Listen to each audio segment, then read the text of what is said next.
I think we are live, baby. I'm not doing an introduction today because I've left it a little bit late. It's a little bit close to the wire. Let's have a look.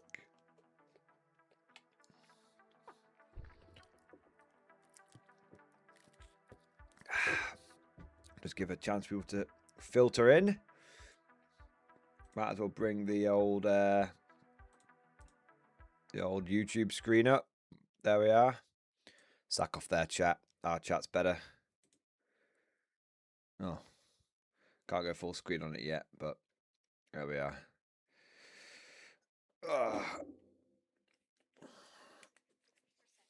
There we go. Hey, people are filtering in. Good to have you here. Infantry, sir. Good for you. Nice. Mobile infantry made me the man I am membership, today. sir. Thank you for the gift of membership. Appreciate it. So we're just waiting for it to start. It's not started yet. It's going to be 12 whole minutes. 12 whole minutes. Where's the K-47? Well, I guess we'll find out. I guess we'll find out what we're buying next. Lord Fox or K-47 based off what's in this one. Hey, there we are. So for those that are joining, we are watching the Games Workshop launch box show for 11th edition. So we should get a good look at all of the models that are in here. Now, I do think that it's going to be interesting to see if they just show us the sprues or if they show us some examples of all the models that are fully painted as well. I hope that they show us the some painted examples too, because like, you know, as much as I love looking at some grey sprues, and that actually will be quite interesting. I'd love to see, you know, we've had like one model here, one model there. I'd love to see like the full units. Yeah. But so this is going to be our first look. I'd also like to take a moment at the beginning of the stream to sort of soft announce. I'll probably have a video go out next week doing a more hard announcement of it. But I'm actually think I'm going to be running an 11th edition tournament at the very beginning of June, so about a month from now. And the idea is that, from what I understand, the rules are going to be out by the end of May. So we're going to try and do a tournament first weekend of June. Was it first weekend of June? Let me have a look. Yeah, first weekend of June. So the idea will be, so the plan will basically be like, hey, look, we've got the rules. Let's have a big fucking, so it's going to be like a big 2-day sort of social event / tournament kind of thing. Oh, excellent. Here we go. It's time. So I'll make it more official. I'll whip up a quick rules pack and everything tomorrow, make an announcement and everything. I've already got the date booked with Element. It's going to be a big one. There's going to be plenty of tickets available. So lunch will be included and everything. So for those of you that are interested in that kind of thing, keep an eye out for next week and get your tickets when they're announced. There you go. Yeah, there we go. All right. Oh my God, Cosmic! I saw it coming in! Cosmic! My God. Massive shout out to Cosmic Drew for the $100 super chat, baby! Yeah, buddy. Wait, Cosmic, did you do it twice? Wait, Colin, did you accidentally do it twice? Oh no, Cosmic. Oh, looks like double it. Oh my God.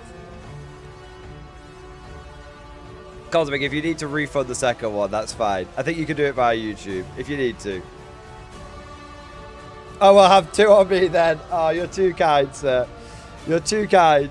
Amazing. I'll make sure to I'll get you back at some point at Adepticon next year or something, right? But dude, thank you so much, man. for the double Death Strike chat, baby. Can everyone in chat spam 07? Spam your favorite emojis. Show some love and some appreciation for Cosmic for dropping the double Death Strike chat. Oh my god. Cosmic Drew, hey Tim, this quick one, but congratulations on the wedding. It's about time. Fun I got married the same day as the 1 year anniversary, so I'll never forget. Anyway, congratulations from me and mine to you and yours. Always busting the rift. Be here when you get back. Cosmic, thank you so much, man. Yeah, really looking forward to it. My parents actually came over today and, you know, said lots of nice things and stuff because we're going away and getting we're getting married next week. We're going away and eloping. It's not really an elopement. We're just doing it abroad. But yeah, it should be great. So Cosmic, thank you so much, man. You're dude. You're an absolute officer, gentleman. You're a gentleman and scholar. You're a good sir. You're a kind sir. 07, you magnificent bastard. And thank you for the kind words. And yeah, dude, it is about time. It's about time. I've been meaning to do it for a few years. So we're getting that squared away, getting that all sorted. And that's awesome, man. So, dude, 007, I raised my bottle of Iron Brew to you, sir. Thank you for the double Death Strike. Thank you for being our #1 rift-busting bastard. And thank you for just being a good mate as well, man. Appreciate it. Oh, my days. Cosmic getting the stream started off right. Oh, in his case, Reich. Anyway. You should have collected those axes, man. You should have collected them. Speaking of super chats, we got some other ones coming in. Bruce Oakman, thank you for super chat. A bingo card for tonight's unboxing stream and stream discussion. Let's have a look. 11th unboxing stream. Yes, all right. That's awesome, man. I love it. That is awesome. We'll keep that. We'll tick things off as they come in. Simple Logic, thank you for the gift of membership, man. Appreciate it. Darnite Curran, thank you GW for the limit on dedicated transports. I can now squeeze in that third Skyray. Much broken. Big love, Monk Car. Wait, has that been confirmed? Or is that speculation? Has that been confirmed? If that's been confirmed that dedicated transports are actually properly limited, that is definitely going to make me very annoyed. Like, just, you know, in Conflict 47, I can take all the transports that I want. No, Morty, you're not allowed to talk about K47 on the 40k hype stream. I'm sorry. I'm sorry. Just speculation. That's fair enough. All right. I think I'll just ignore that one, to be honest. Mr. Plamon Nerd, thank you for the super chat, man. Mr. Plamo is reporting for duty, sir. 07 from the Pan Am Republic, Central America. Hey! 07, man. Thank you for support. Great to have you with us in the stream, man. Awesome. And Trevor! Trevor, thank you for super chat, dude. I'm excited to get the 11th edition box so it can add to my growing pile of unbuilt Space Marines while I continue to paint more guard. Yes! This is the way. This is the way. Now, I will say this. I am actually somewhat looking forward to the new Space Marines. I know a lot of other people aren't. But I really like that we're getting the proper tactical Marine helmet back. So for me, the big one is I want to see how much Firstborn, because if the Firstborn shit's going away, I want to see how much they've Firstbornified the new Marines. Because if the Firstborn basically going away but getting remastered happens, I'll be okay with it. Because that's what should have happened from the very beginning anyway. Do you know what I mean? That's what should have happened anyway. So in a funny sort of way, I'll be alright with it. If it's like, oh yeah, you could give like one Intercessor a Firstborn hat and everything else is Primaris wank. Nah. GG. GG. No. No. Not around here. Not around here. Like, I heard the Rhino's going away. The Rhino chassis is going away, but then they're going to bring a lot of new Space Marine vehicles out with tracks. And, you know, if that happens, great. Because, you know, the Imperium shouldn't have hover technology. Obviously. Like, the only people that should hover is the AdMech. And even then, they should have legs. The only thing, the whole thing point is that like Tau and Eldar are more advanced. So that's why they hover, right? It's that simple. Yeah. Yeah. Godlike Per, I'm not talking about Space Marines Rhino. I'm talking about my Sisters Rhino. I don't think the Sisters Rhinos are going away. I think it's just Space Marines. I think that what will happen is basically Sisters and Chaos will get all the Firstborn cast-offs. Yeah. Yeah. That's my guess. All right, well, we're 3 minutes out. We're 3 minutes out. Adrian Persuasion, thank you for Super Chat, man. Someone get the tech priest. Let's hope they actually have good audio. So, they should have good audio because they're on home territory.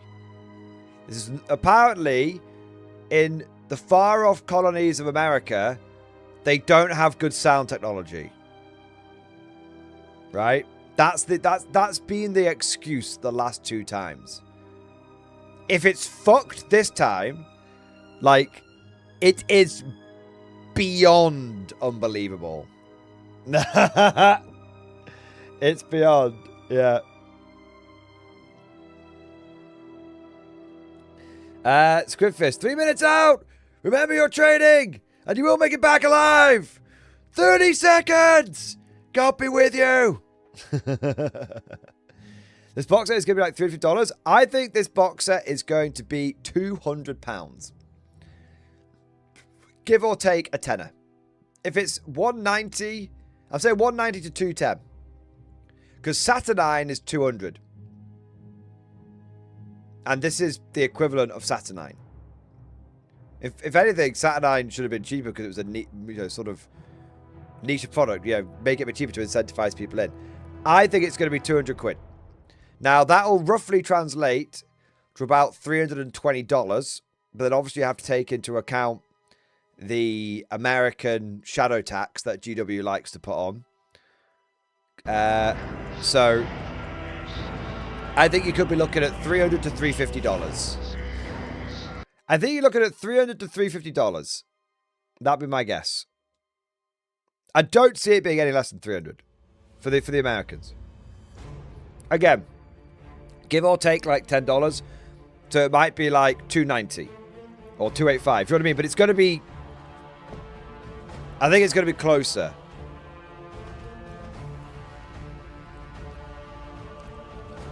Jesus Christ, is there a tariff? So GW was already tariffing Americans before the tariffs came in.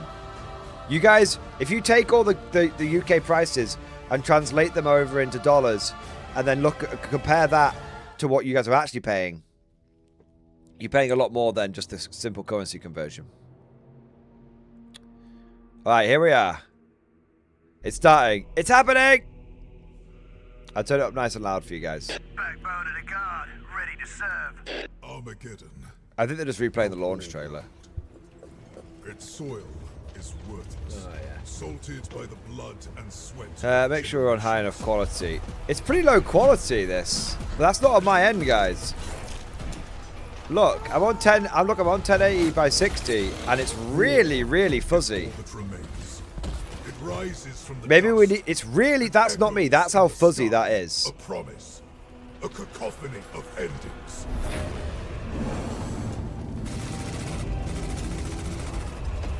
Surprised how fuzzy the stream is, but whatever. The GW stream is, but whatever. If we have to have a fuzzy stream to have better sound quality, I'll take it. Sanguinius' sons. Angels of death. We belong here.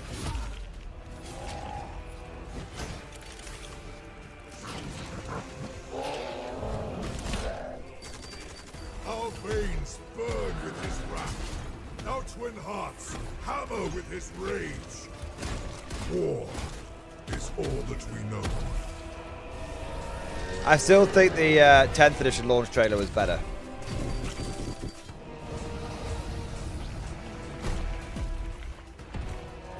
This one's fine. I think this one's better than the 9th edition one, though. I can't actually remember what the 9th edition one was. This world must hold. There can be no retreat. There can be no mercy. Oh no, there was yeah, the 9th issue one was Necrons. There is only I just don't like that roar. That roar I think is so wimpy, but yeah. 9th. Hello everybody, we are live. Welcome to this very My God, I can hear some microphones. Armageddon unboxing. My name is Adam. I'm joined by my friend and colleague Eddie. Well, absolute pleasure to be here. My God, they've got 2 working mics. Unbox with you today. The I say box again, launch set for the 2 new working Warhammer mics. 40,000. It's got some orcs in, some space marines in, some pretty cool stuff on the back The of the box. back looks cool, it's looking right? great. That's new. That's new. Loads of good stuff. Yep, so It's thank you never to been everybody done. for joining us. I've been keeping an eye on the chat as we've been waiting to begin. It is lovely to have you all here. There's people flocking in from around the world. They're getting loads of questions about Warcry. It's going to work for the next 45 minutes to an hour maybe. 45 minutes, fucking Open hell. This box, Let's milk dig this everything bad boy. out, show you in detail all of the cool Warhammer goodness that's inside of it, and just have a good time sort of getting excited about the launch box for the 11th edition of Warhammer 40,000. Yeah, we know a few things that are in this box already. Of course, we've seen some of them previewed on. Can I make the video louder? We know 5 Grots are coming. That is on their end. Chaplain, we know about a weird boy. I can turn it up, but just be warned that you might get your eardrums blown out by the alerts. by the super chat alerts. It's nice for everybody. As long as you're willing to accept that, there you Warhammer go. Community is a global community, and it's really exciting to see where you're tuning in from. Give your location a shout out. So that audio is working, but it is definitely quiet. The chat. Eddie, done any Warhammer hobby lately? I have. I've been painting some Warhammer 40,000 things. I painted some orcs and some space marines. I can't show you them just yet, but we might have a look at the end of this show. Very good. And you, while you were at Adepticon, you played in the event, right? I did. I got to play in the championship for Warhammer 40,000 and the team event. I took some Space Wolves, some Dreadnoughts. They did all right. Fantastic. How about yourself, Adam? You been painting anything? Yes, so I have. Perhaps not as much painting as you, but I've been painting away on something in this set. And also, I've been listening, as I do, to Ashes of the Imperium, which is the audiobook for the first book in the Scouring sequence. And I love it. It's I know, we got really mics this time. and political intrigue, and I'm thoroughly hooked. Just over the box So, already. the chat has gone No, we wild. got they got to I can't edges. possibly, They got to get us hard first, boys. We've got Sheffield. We've got people really near here. Gamston near Nottingham. People in Germany. Somebody says Ulanor. That's a good location for this particular event. Oh, whilst they chat bollocks, I'll say a big thanks to Age of Persuasion. Thank you for super chat. Someone get the tech please. Let's hope they actually have good audio. They do have good audio. It's a bit quiet, but it's good. Absolutely. Emil, thank you for 31 months. In before it's the first board upgrades before Primaris. I'll take it. I'll take it. Talked about where you're from. Silent Warrior, thank you for the 46 months, man. 07 Sir, praise for the underpaid audio tech priest. It seems to have been. He seems to be underpaid but overqualified, so it's all right. 11th edition. I have a relatively blunt mold line scraping tool, and I'm going to use this to pop the seal on the back. Nearly show you the front. The official Warhammer mold line remover tool. Exactly. It's the most the tool you want to open up your box. It's the most dangerous item that I could be trusted with live on air. I think it's fair. That I bet was a. I bet they wouldn't give him a knife. There we go. Because he One box fucking cut now, himself. Not that he ready. would cut himself, but they'd be like, "Oh, what have you cut yourself on camera?" Let's do it. Oh, you got a little peek of some of the things in Position it there already. perfectly. There we go. Oh, the lid comes off. Thank you very Hey! much. So here we are. It is absolutely. They look very multi-part. Loaded with frames of Citadel miniatures and. Are they easy to build? What size is the base? Are they easy to build? There's loads of them, and there's that more big. bases They're somewhere that big. further down in. That big. Backbone of the guard, Let's ready pull to out all the serve. frames, have a quick look at these, and then we'll go through and show you everything in detail. We will show you the painted models as well. Of course we will. It's not But- just going to be plastic. But if you're like me, Oh, we you will like get to painted, that's open the good. box and savor all the cool things that are. It's in looking it. So good. where do we begin? So far, it's looking all right. If I pass you the orc things, then I'll you take the can orcs. do I'm something about orcs. There happily you take the orc stuff. Yeah. So this appears to be a kit of orc characters, as far as I can tell. That There. is a So you've got massive banner. you got a big banner in there. There's a big chopper someone gets. Looks like. Shit, man, these sprues are so confusingly laid out. I don't know what's on them. This is a command frame, and it has a Space Marine character, big cloak, and relic shield. Oh, new librarian. An enormous orc, which is clearly. You see? Do you guys see the new librarian on the side of We'll put that in middle, there's a the? bit of both. That's yeah, nice big chopper there. So I'll stick this on my side. There we What? go. Next up, again, more Space Marines. This is a mix of Gravis. Oh, can you see the armoured war track? Space I think there's a Marines, war track in and there. Then you've got some character models, a large standard for an ancient. Yeah. So I'll keep this one on my side. Your turn, See some Eddie. head options in there as well. I'm going to go with whatever this looks like. This appears to be some kind of orc vehicle. Definitely on the kind of speed freaky end of the spectrum. We've got some tracks there. Some War tanks, tracks making a some comeback, chopper, boys. some rockets. That'd be cool. We can't hear anything.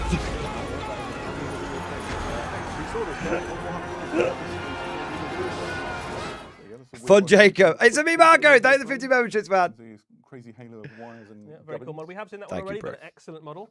One of the stars of the box. So this is pretty obvious what this one is. This frame here is a land speeder, and you saw that causing. Hey, Lots of new people land speculating speeder. If we were going to get a land speeder in this box, we can confirm you do in fact get a land speeder. That in is this the box. answer to Hey. this particular Ravenwing fans' prayers. Next up, Space Marines in Mark 10 power armor. These are intercessors.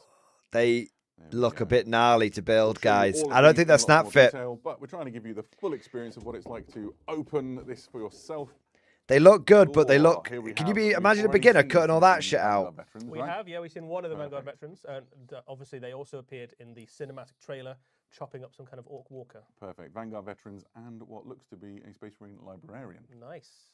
Get into orc stuff. I was going to say, these Yeah, two my turn, frames my are turn. identical, and you can have them both at the same time. Oh, excellent. I'd prefer. So I this would prefer is, easy to build. A big frame of orc boys and Gretchen. Lots of some choppers in They there. might. some They shooters, might still have plugs. Lots of head options as well. There which might can still be some separate, so plugs. a little bit of customization options in there as well, and some nice big orcs there. I can see some orc.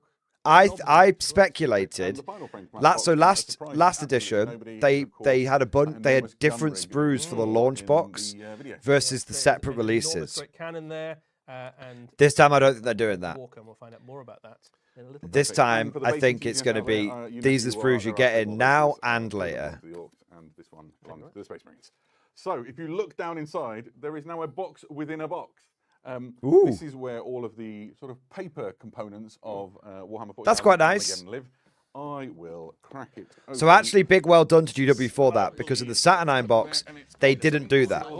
In Saturnine, they just shoved the rulebook in, and it actually caused a lot of damage to the sprues. They had a lot of damage, so actually, good guy GW, credit where credit's due, lessons learned.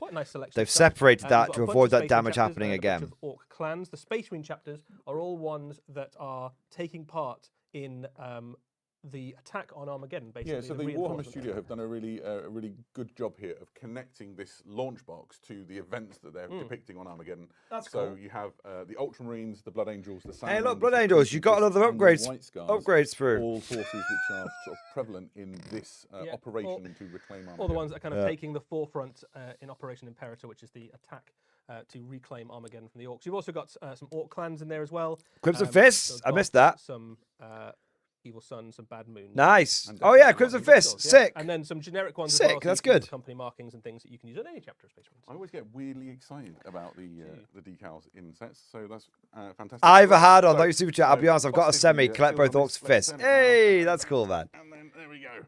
This Ah, is here it is. all of the paper that you get inside Operation the Imperator. Armageddon The box set. rules components, basically. Exactly. So I guess That's we'll nice. Start with the biggest thing. That doesn't- Let's go with the big book. Yeah. Perfect. So this is Operation Imperator. This is a Oh, it's enormous slim. hardback Thin. lore book. This is Thin. a tome just full of the story of. Ooh, I feel like there might be spoilers within. This is the story of the Space Marines' mission to reclaim Armageddon. It is Okay. just absolutely packed with stories and art, the narrative that explains the events. There's a gatefold which shows an enormous map. Can I? You get a big map of Armageddon in there. There we go. So So this this- is like a proper old school campaign book. It's got more detail on the battle Cool. for Armageddon. Anywhere, Yeah, any one more place detail ever. than we've ever had before. We've had a few kind of supplements and campaigns. in the Cool, past okay. that have gone to Armageddon, but this dives Tentatively- into it in tentatively even more good. detail, and particularly focusing on the forces of the Orcs and the Space Marines. One of the things that I really like about it is that in each of the war zones that it features, This is a goddamn reveal stream. Stop being so there is coy. a They list of are the being different kind of Space coy, Marine aren't they? chapters and the different Orc clans that are taking part in the battle. You can see here, you've got Space Marine chapters like the Marines Malevolent, the Angels Eradicant, the Stormlords present, the Subjugators. So there is a whole bunch of different Space Marine They've still got chapters the that old take part, Primaris heads as on those well pictures. as the Blood Angels, obviously, who are leading the charge. It gives So only you a little- real they probably just feel of reused the sort of assets, to be honest. Historical recounting of events, which is Yeah. really quite exciting. And if you look for hooks to connect your army to or the games that you're playing, this feels like just perfect material for campaigns or new. So far, it's all right. It's absolutely that. It is a nice big hardback book. There's loads I'm of very stuff in there. surprised at the 120 lore pages book that long. they've It's pure lore as included well. This is is absolutely just for Armageddon. loads I'm of surprised they background haven't had lore for, like, you worth saying know, about this book, this is all the exclusive to factions. this box. A lot of the other components we're going to go through today will eventually have separate releases individually or in other boxes. You're able to pick them up outside of the Armageddon box. This book, Operation Imperator, is exclusive to this box. So if you want to get your hand on this lovely Bit of FOMO for you. It's only in Armageddon. Makes sense. So the law book, so fair enough. Next up, delving in, perhaps the most pedestrian item, but still extremely useful. This is the assembly guide, and it will come as no surprise to you that this is how you assemble your models. And it is just full colour, detailed pictures of how to put them together. Full colour is an interesting thing to say when most of the miniatures are grey because they're unpainted. But here we are, everything you'd expect, along with detailed. Well, think of that shit. We forgot the Blood Angels. Yep. Lists obviously the various different options you've got in there. Oh, that's a good point. There are quite a lot of options. Yeah, so quite a lot of the Space Marines we've shown. If there is a squad leader or something that's got an unhelmeted option, there's usually a helmeted option too. Same for the characters. All of the models are also push fit as well. You obviously can glue them, but they do go together without glue. As a person who's not the best model builder, actually, I find the push fit nature of this been really good so far. So I'm enjoying it. Okay, they are push fit. Push fit confirmed. Excitement to people who really are at the cutting edge of playing Warhammer 40,000 is the core rules. This one has never been opened. Ooh, thin. This is the core rules for Warhammer 40,000. It's everything you need to play a game of Warhammer 40,000 thin. along with your codex. Yep. It's a nice compact version of the rules, so one ideal for taking to a battle with you. Yep. This is basically the engine that drives the new edition, right? This is the new core rules that interact with your existing codex and all the different detachments and things that will be coming and all the missions. So it's literally the only law for the edition is Armageddon law. It's a nice convenient size as well. Yeah, stick that inside your figure case or whatever and you are good to go. Worth saying also at this point, the Warhammer New stratagems will be being updated in line with Fire Overwatch is only at the end of your opponent's movement phase. Overwatch is only at the end of movement, guys. Right. So no at the end, no in response to charges now. On one side Orcs, on the other side Space Marines, and this is, if I can get it open without causing any lasting damage. Perfect. This is all of the data cards for the units that are within the box. Do you want to split them down the middle, Eddie? Yeah, let's do it. I'll take the Orc ones. So obviously, if you already have a Space Marine or an Orc codex, hey, the land speed is back. Already, this will show them all off so we can AI enhance them. Show them all off. They're very portable, nice size, but big enough to read, so very useful. They're just my jam because you can keep them on the side of the table while you're playing. Perfect. The rules for these will also be in the Warhammer 40,000 app, but if you like to lay your army's rules out in front of you in a little line across the table so that you can see and reference. Very 10th edition coded. Everything still has its own special ability. So then there are 2 more boxes of cards, and these are massive. Which one do you want to do first? Oh, let's do chapter proof first. Great, there we go. I'll get it out without...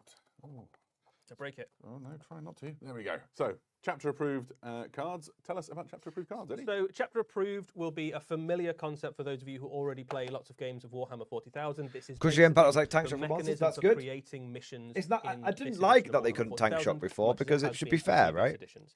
The difference with this chapter approved deck is that this is the tool you use to create any mission for any game of Warhammer 40,000, not just for match play. This is for all types of games. So if you want to play a very narrative game, or if you want to play a very competitive game at a tournament or something like that, this is still the same deck that you use. Narrative has been weaved all the way through it. We've talked a little bit about that already on the Warhammer community site in terms of how this creates very narrative feeling games and how armies play into that. But this is the tool you need to create great missions. Yeah, absolutely. It comes complete with a little chapter-approved booklet which explains essentially how to use it. So everything there you need to start using this to sort of power your games. And you'll be using that a lot. So obviously what you've got here, as well as all those models, is all the rules stuff you need to start playing Warhammer 40,000. Yeah. Combine that with your codex, with the data sheets, right out of the away. gates. Yeah, absolutely. So this is a box definitely designed for people who just want to start playing straight away in the new edition. And then finally, Dominatus, another pack of cards, a really hefty looking card box. And Dominatus is something just a little bit different, isn't it? Yeah, so the chapter approved mission deck is what you use to create missions. This deck is what you use to create campaigns. So interesting. Ways that we've spelled out how you might want to do a campaign in the past. This is a deck-driven campaign system for Warhammer 40,000. It works alongside Chapter Approved, generating those missions, and it allows you to link your battles together in a narrative way. So this is great if you want to play a weekend of gaming. Or link loads together with your gaming club. Yeah, if you've got a gaming club and you get to play a game every week and you want them to kind of feel like they're part of a continuous system, this is a deck-driven campaign system. Ascendancy points, narrative points. All the logistics of having to run a campaign. This seems- and put it into a deck-based this system. seems So you can link interesting. the battles together very easily and feel like you have a very compelling connection between the battles. Absolutely. Biggie spotted, Dom that's Analysis good. Also comes with its own booklet, which is essentially everything you need to know to use it to thread your campaign. Cautiously And when we say optimistic. It's a simple system. We're talking about, what, 8 pages long? And between these and your chapter-approved cards, you are away and playing a linked narrative experience of Warhammer 40,000. And you can play quite compact campaigns as well. They only need to be like 3 games long if you want them to be, or they can be Absolutely. great long things. And there's a huge amount of replayability in those decks. So Cool. all of that is within the Warhammer 40,000 Armageddon box set. We've shown you all of the frames in a little bit of detail and talked you through the different things. Shall we have a good look at the models themselves? Let's do it. Okay. We start with my favourite half of the box. So it's Orc time, Orc right? time, yeah. Perfect. All right, here we go. So far, it's been a better reveal show. Turns out it was the Americans' fault.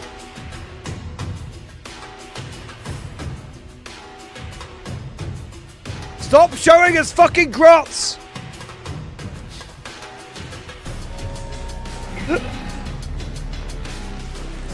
Oh, that weird boy does look good. Add another detail to the weird boy. Banner knob. War boss. Nice. He looks good. Pain boy. War track. Hey! It's like that looks good, man. Big Mech Dakar rig.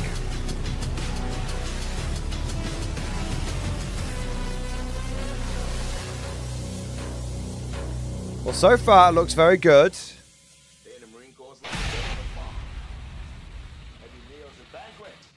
We are back with the Orc contents. Oh, did they get it all out very quickly? A flurry of activity to deploy it all here on the table in front of us.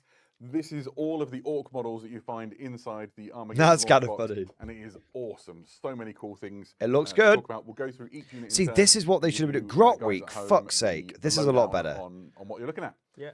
Should we start with the smallest of the Orcs? Yeah, this is a properly great. No, box of orcs. I don't one want to thing see the before we dive fucking into the whole grots. thing, effectively Stop what showing you've me got here grots. is a combat patrol worth of orcs, Please. and then a bunch more stuff. Yeah, So absolutely. it works out something about 700 to 800 points worth of stuff. So it's a fairly sizable chunk of an army.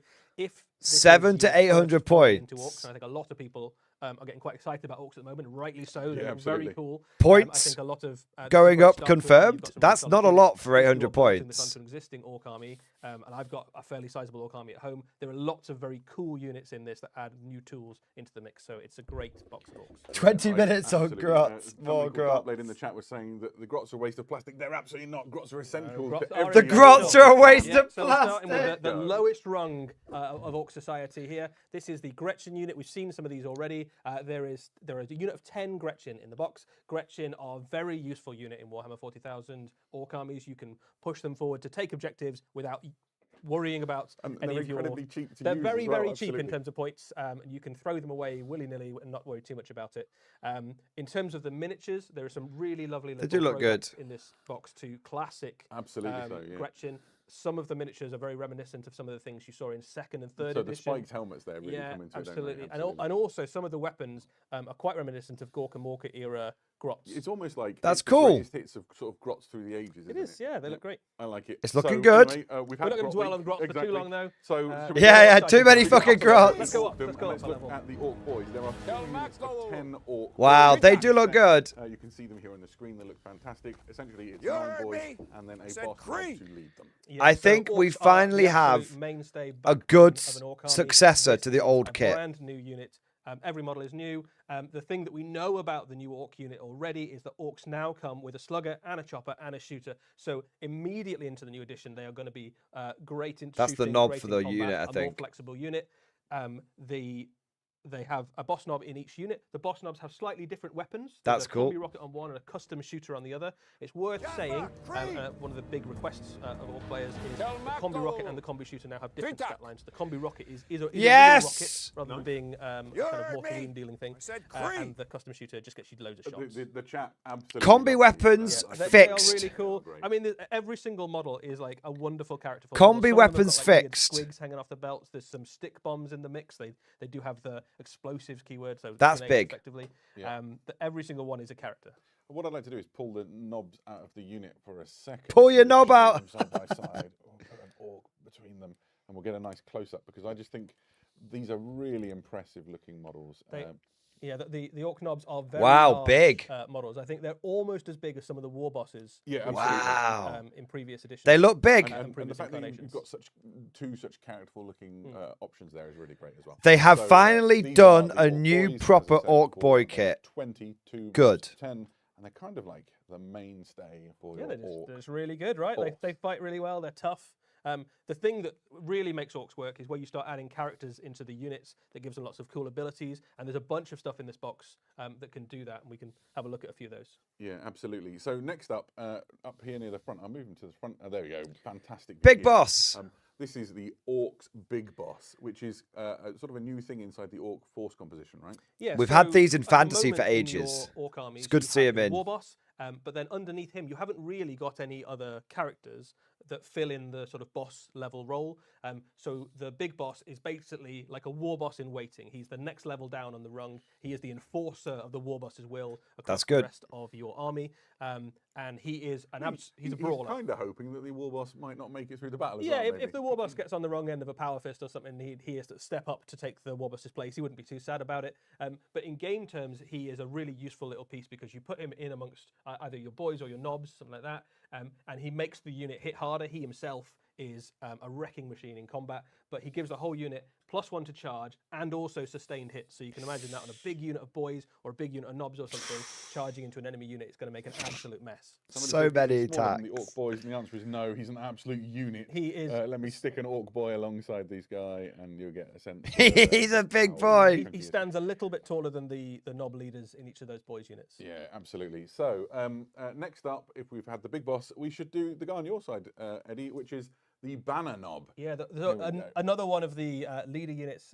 in the Orc force. This is Love the a good banner knob. flag. Water banners, of course, have been part of Orc armies for kind of since Orc armies started. Every war boss needs to have a war banner somewhere so the boys. So know we where they're used to following. have these, This is a and they beautiful got model. taken So away the at the model beginning of first 10th What edition, excites and now me they're is bringing the them way back that again. The design on the banner, in particular, Or maybe it lets was you 9th customize edition. Your own orc force, right? So it's But got we sculpted lost on the them details you can see there. relatively, But you know, there's the last spaces three to left. 3 to You 4 can years use we the lost them, and decals then we from got the them detail back. sheet to theme it after your That's own, good. Clan, and give him the sort of markings and glyphs that you want to reflect your own war boss and the force he leads. Yeah, so this one here that's been painted by the heavy metal team beautifully uses the decals, uses the Goth decals. So this is probably part of Gazgul's wider war somewhere on Armageddon. But you also have a nice big flat space there to use other decals, so you can bad moons, or you can paint your own, and then you've also got some sculpted on bits. So far, it's In very, terms of the very good what game, they've this shown is a off. very powerful piece. It has the I know we like to support rag on rule. What that GW, but so basically far it's been means very is that good. If you have a unit, you can have a leader unit in it, something like a war boss or a big boss. Yep. You can also have a support model, something like a banner knob, so you can have two characters in the unit at the same time. That gives you access to loads of really cool combos. You can have one of each. The combos that this guy puts onto your unit is that it gives the unit a 5-up invulnerable save. So basically, they're so inspired by the presence of the. This guy Shrugging gives off any all- unit he Yeah, so joins a inspired by the 5-up presence of the war banner, They invuln. just shrug off even debilitating lethal hits. Wow. And then when the war is active, he also gives them +1 toughness. So that unit of even basic boys is going to be shrugging Wow. off even things like heavy bolter fire very easily. Absolutely, here you can get a decent look at him. T6 boys. Orc boy for scale. There we go, boy for scale. So again, a very big, cool, impressive model. Would probably stands behind your war boss. Absolutely, in, yeah. in battle, Out of trouble, but near the front lines. something like that. So next up then. Well, it let's does go so with whatever, Pain but then he Boy. gives them This plus what? is, T6 plus. essentially. Well, a WAR battlefield does so far. Medic/doctor for your orcs. But yeah. In the loosest possible I think terms. medic is a generous term. So Boys are the T5 model is now. very fun, right? So, If you have the this is WAR first and the time, WAR banners in the Pain unit, Boy, he makes them T6. You can kind of see already from the model what he kind of does. He kind of mends your orcs if they get Sort shot, of. reattaches arms and heads and things if they get blasted off. He comes with a Grot Orderly. This is the 11th Grot in the box. This is a really fun model. I think that the Grot Orderly is one And of my favourite essentially, things. he's in a the set. token really for your force, isn't he? Because he has an ability to use him in the game. Yes, so in game terms, what the Pain Boy does, another support model, so again, a model you can put into a boy unit or a knob unit alongside something like a war boss or a big boss. He gives the unit Feel No Pain 5-up, incredibly good on That's your what he does very already. tough orcs. Still good though. The Grot Orderly that's with him is effectively a once-game ability where you can bring back bodyguard units into into that unit. So once a game, you can get some of your boys to stand back up again, even after they. It's a little bit of a nerf that sticking actually. limbs back on at that I think. point, or putting squigs into empty. Or maybe brain, the brain Grots run cavities. off to get some spare parts, and he's just come back with them, something like that. Yeah, so here they are at the front of the force here.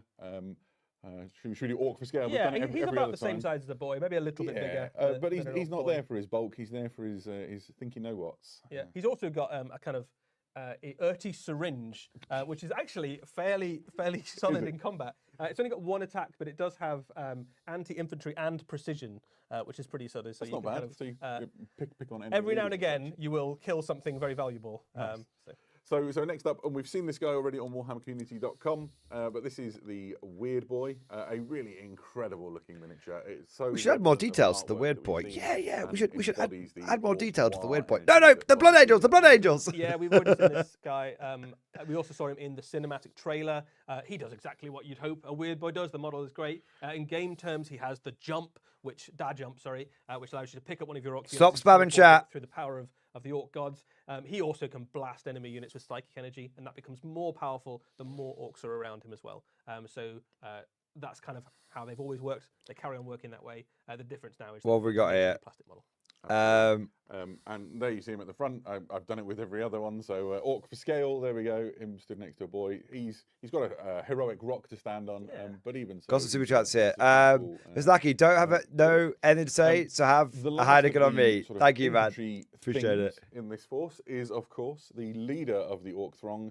And here we have our war boss, a really mighty looking model, worthy of leading the war. Yeah, it's a big model, this guy. So I think That looks standing a different to little the other taller one than we've even some of seen. The current orc war bosses we've had in the past. This guy comes with a custom shooter and a custom chopper, and as you would imagine, one as looks well, he gets different. a bunch of buffs to his unit. They get +1 to their hit rolls, and he gets That one looks much better. rules when the war is active. One of the things worth calling out about this model's rules. Completely different is, pose. At the moment, No when you tactical say rock. War boss, a lot of the time people are putting All power about the claws on power them. claw, Yeah, it's all yeah, about power absolutely. claw because you get extra strength and good AP, good damage. Yeah. The custom chopper takes advantage of one of the new rules in the new edition of Warhammer 40,000, which is cleave. So cleave basically gives you blast, so extra attacks into big units, and it makes him very, very good at chopping through kind of medium level infantry, things like Space Marines, Chaos Space Marines, Necrons, that sort of stuff. Shit. I think it makes the custom chopper a very appealing choice, even versus some of the very Close resource combat weapons blast, that guys. he could otherwise do. Melee blast. The chat absolutely loving the orcs, especially the war boss is getting some, and the. That's Paintball are big. getting some More real buffs flair. than melee. Yeah, so here you This go. is almost twice as high as an orc boy. And here's him stood next to one of his knobs. He really is an absolute bruiser. Yeah, fantastic. Really great leader for your orc Again, force. a nice big banner on there as well that takes advantage of the transfers. Well, exactly. if All you those want to. decals are going to. Oh, I nearly stuck him in with the boys. Don't do that. I mean, he could lead them, I suppose. Right. So we've covered all of the infantry units, but there's still No. more to go. Let's Cleave look at is the first just of the equivalent to forces blast, for but for melee. Yeah, so this is. So a it's not blast returning in melee, unit for orcs. They've it's had more cleave attacks in the past. equals They had more attacks, attacks, back like before a blast second against edition, big I think. units. This is a fast-moving orc fire support vehicle. It's a bit upgunned since its last incarnation. It comes with a custom shooter, but also a rocket launcher, and that's really where the damage comes out of this thing. Rocket launcher, quite a tasty number of attacks. I love this. D3 + 3 When I was a attacks, kid, strength 10 and 3 War damage, Track pretty was solid. That makes my it very my good at guy. popping things like elite infantry, and also you can punch up into even vehicles and things like that. It would kind of accompany things like your speed war, your bikes, that sort of thing. Yeah, it's good And model it that. just adds some pretty respectable fire support to your fast-moving orc elements. Yeah, absolutely. The model itself is obviously fantastic. I'm going to show you, I'm going to very carefully, I always get very nervous holding heavy metal models. You can see all these little sort of dints inside the footplate that the knob on the back is standing on. Those, I'm pretty sure, match the hobnails on his boots for giving him some extra stability. I've been looking at this kit trying to work out all the secrets of it. One of the things I wanted to do was, I'm old enough and grey enough that I remember when War Tracks first emerged and we hunted down an original War Track, and I just wanted to put it next to it for posterity's sake.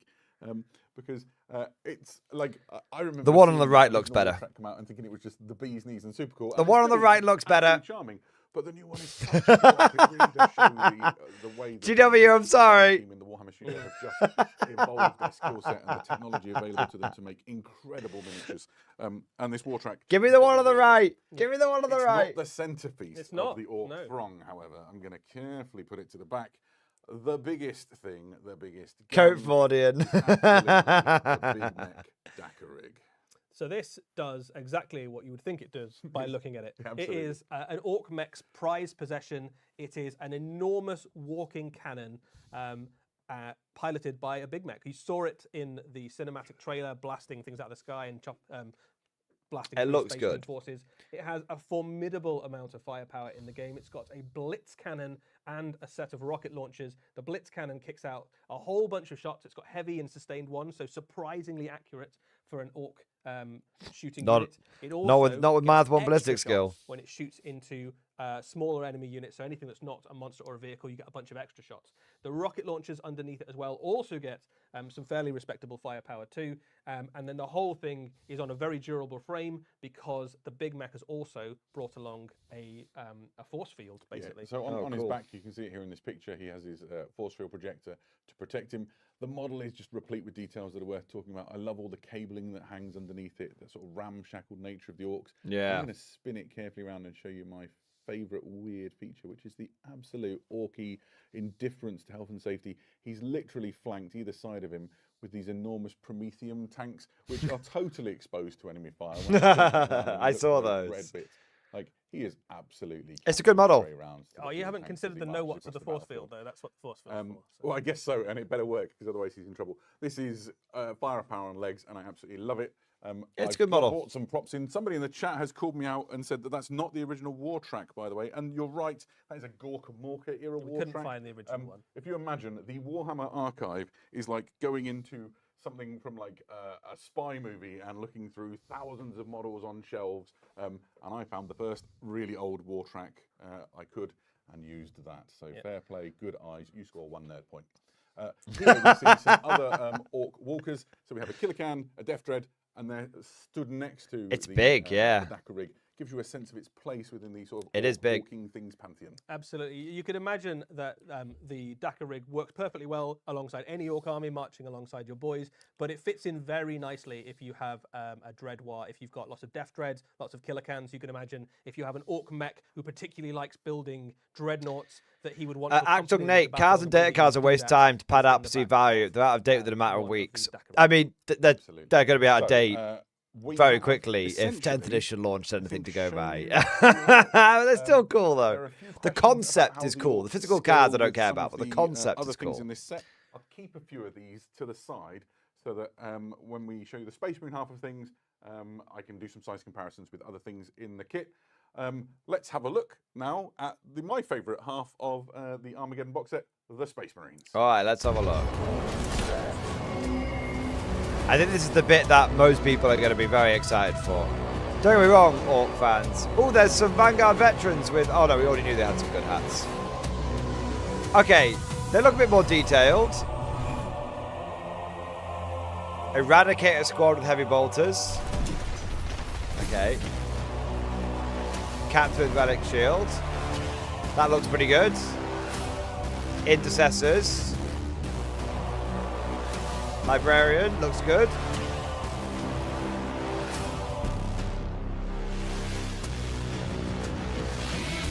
Air fryer. Whee! It's about damn time. Much better. Much better. Hey, my old land speeder might actually be the right size again now. Fuck those new big size chonk land speeders. Fuck those things. That was the fastest set change you've ever seen in your life. We have placed in front of us now the Space Marines half of Warhammer. A proper land 40,000 speeder. Yeah. Armageddon. Let's just neaten up some of these units. Just chucked I'm it. stoked. I absolutely love Space Marines. I've loved them for such a very long time, and this is a wonderful way to either. Let's have a add look. to Let's an give them a existing fair Space shout, Marine boys. Give or them a fair kickstart shout. A new one if you've always considered it and never made the plunge. There's a lot here to talk about. Eddie, first of all, overall impressions? Yeah, I mean, this is a great box of Space Marines. This is effectively Space Marines' greatest hits, right? So you've got your solid battle line unit in the intercessors there. You've got some fast-moving assault things. You've got your kind of Devastator equivalent with But not Gravis because heavy Devastators bolter are going boots. away. So you've got a great vehicle there to give you some fire support, and you've got all the classics in terms of the Space Marine commanders. There's the Captain, Librarian, the Chaplain, and of course the Ancient. So this is a great start to a Space Marine army. Some beautiful models. Wonderful. So let's start with the most straightforward of Space Marine units, if straightforward can ever My be applied to Space Marine, and favourites, that would the be our battle line. Intercessors.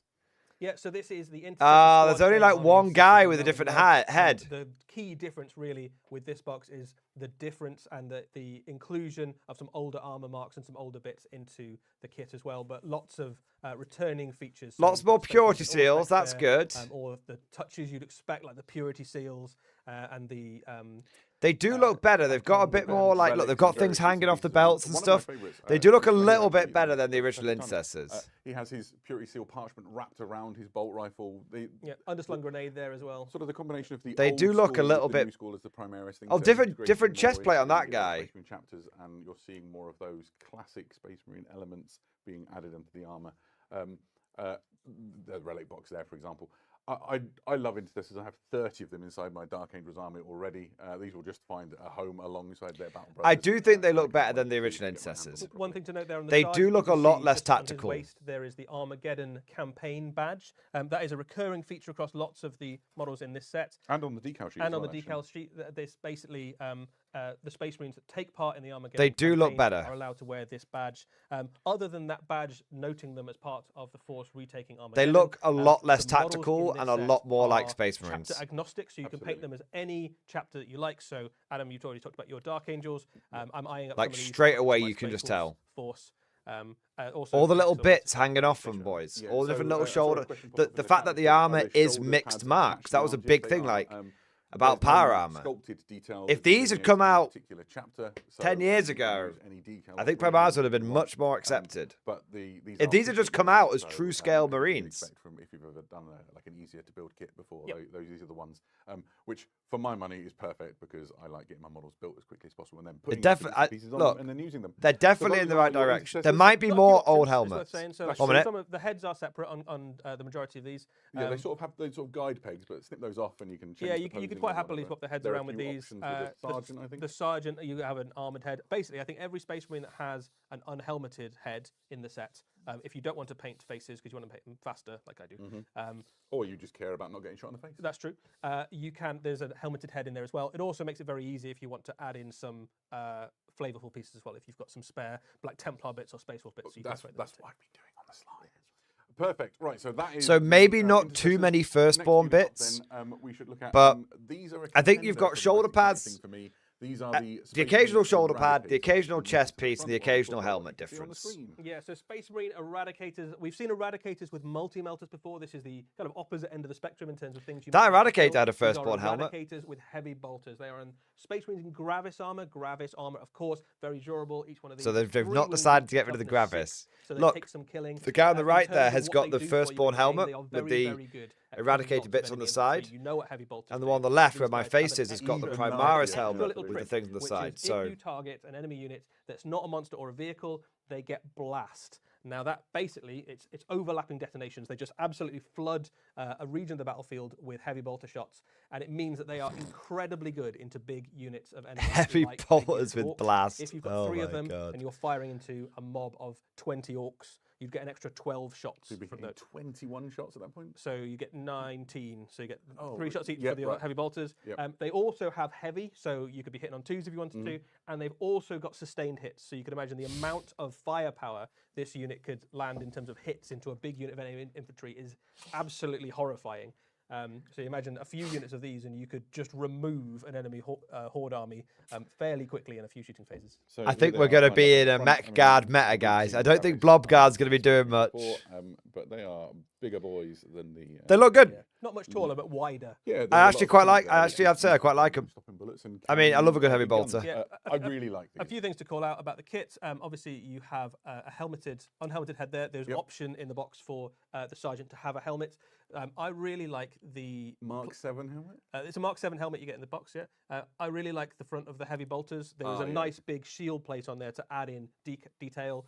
You can see the heavy metal team already showing off their ability to paint checks, far better than I'll ever be able to on the front of that one. But if you've got a Spaceman chapter and want to kind of tailor these to fit, I've said this before. They'd look really cool. The models always look better in person than on photographs.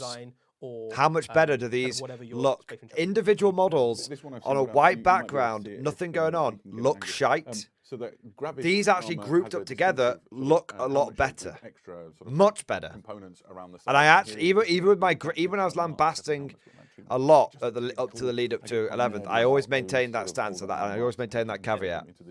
I think this unit would look particularly cool in something like Dark Angels Green. Dark Angels Green. I mean, sure, but I was going to say maybe Imperial Fists. They'd fit in really nicely, right? So if you want a really solid, dependable unit that can stand on a wall somewhere and just blast hordes of enemies that run towards them, they would look excellent. And there's lots of use cases for them as well. Like, you know, when you're fighting huge hordes of gaunts or whatever, you know, if you're... I mean, nobody wants blast heavy bolters shooting at them, really. Like, I can't really conjure an infantry unit that would like that to happen to them. So the next of the units in this, let's look at the Vanguard veterans.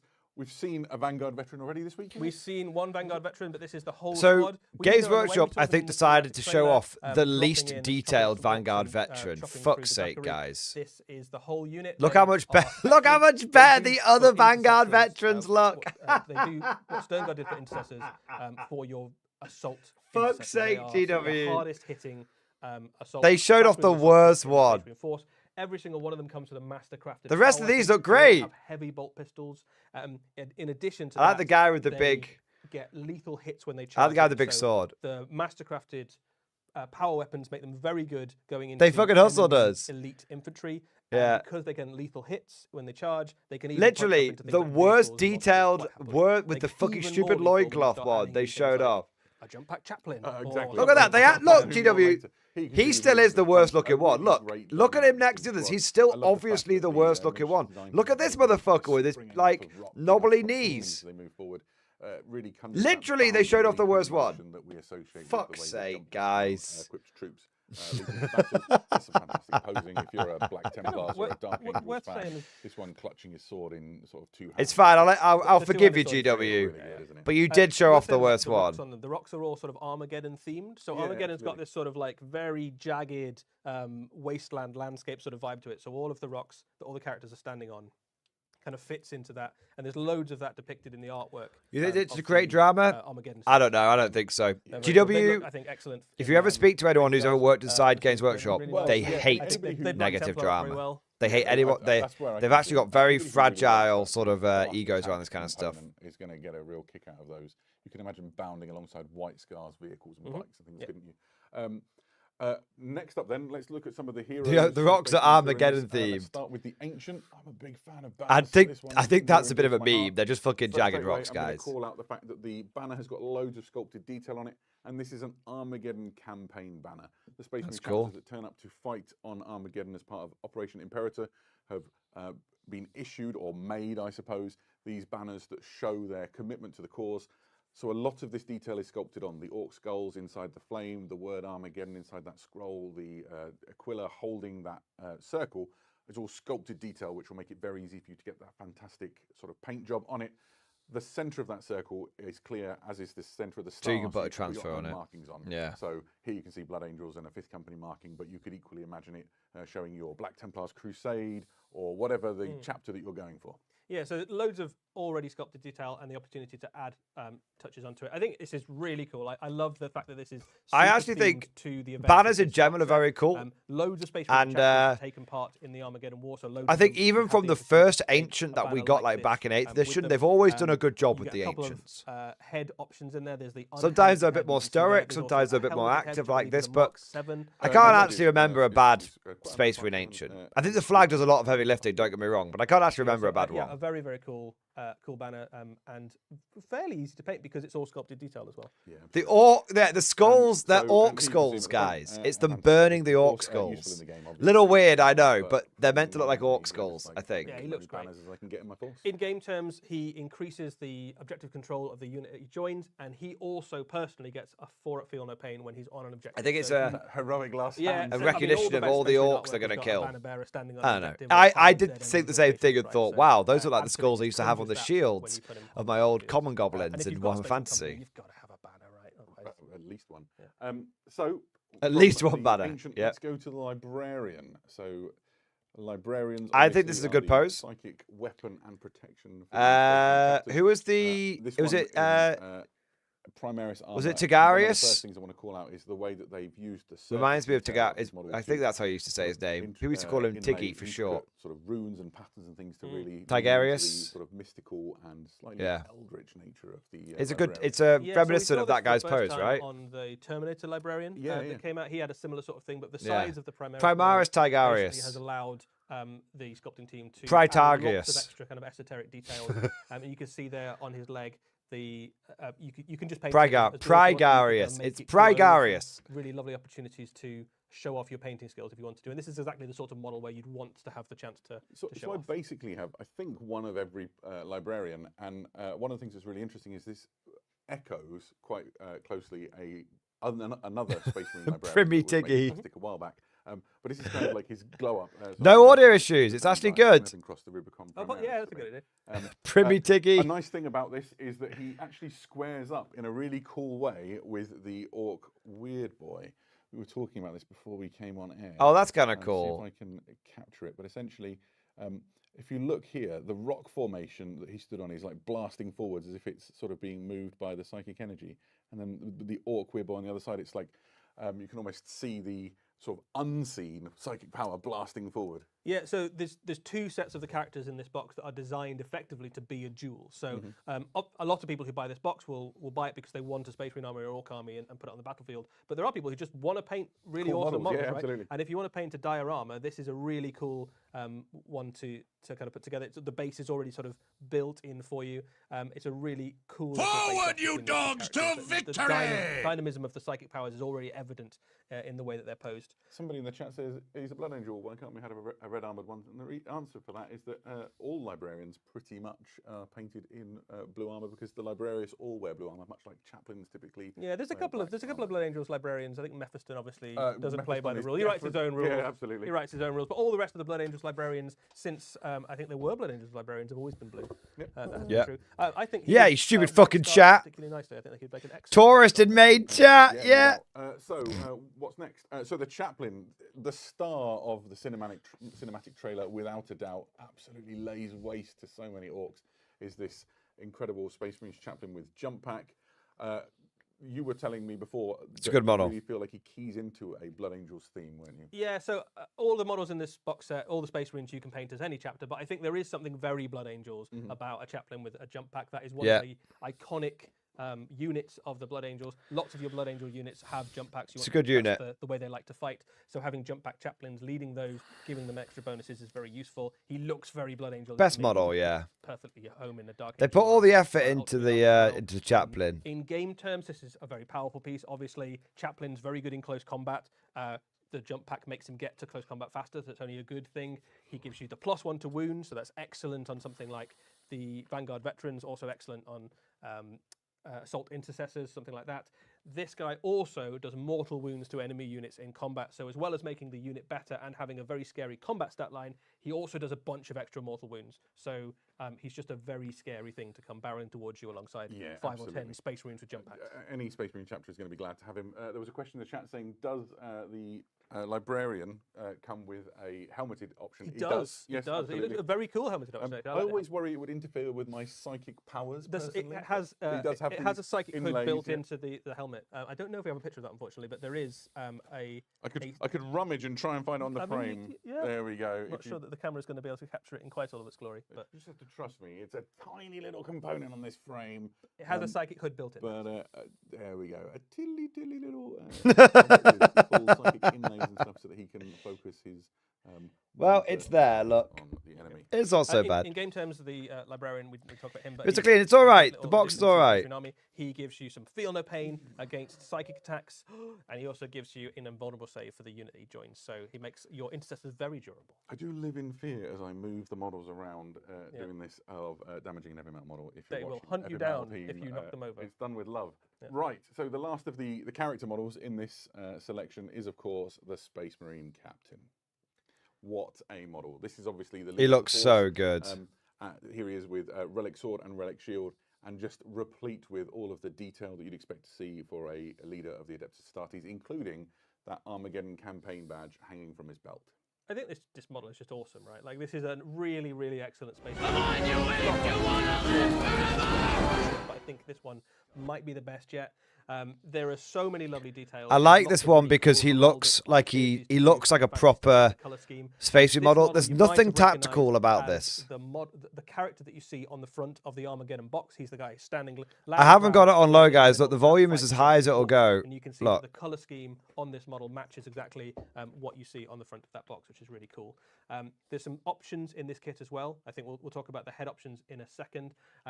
In game terms, this is Like it's not my. Their audio is low. Use your stratagems for one less command point. I'll just say this, guys. It looks like the age of Tactical Primaris is dead. So you can either have him at the heart of something like a Blade Guard unit to make them absolutely awesome in close The combat, or you age can add of some real Tactical combat Primaris features like is dead. Yeah, the chat seems to really love We're this back guy. to Great, proper they are Space right. Marines. Correct, chat. I That's a completely, great model. completely Good agree choice. with whoever said it. This dude slaps. I'm with you. I found the frame which he's on. The captain Tactical Grey Knight 1. Tactical. As you see here with The Primaris hat. original wave and But you stuff have, has been very a bare tactical. head, that's no helmet, and not less, an animal in the woods.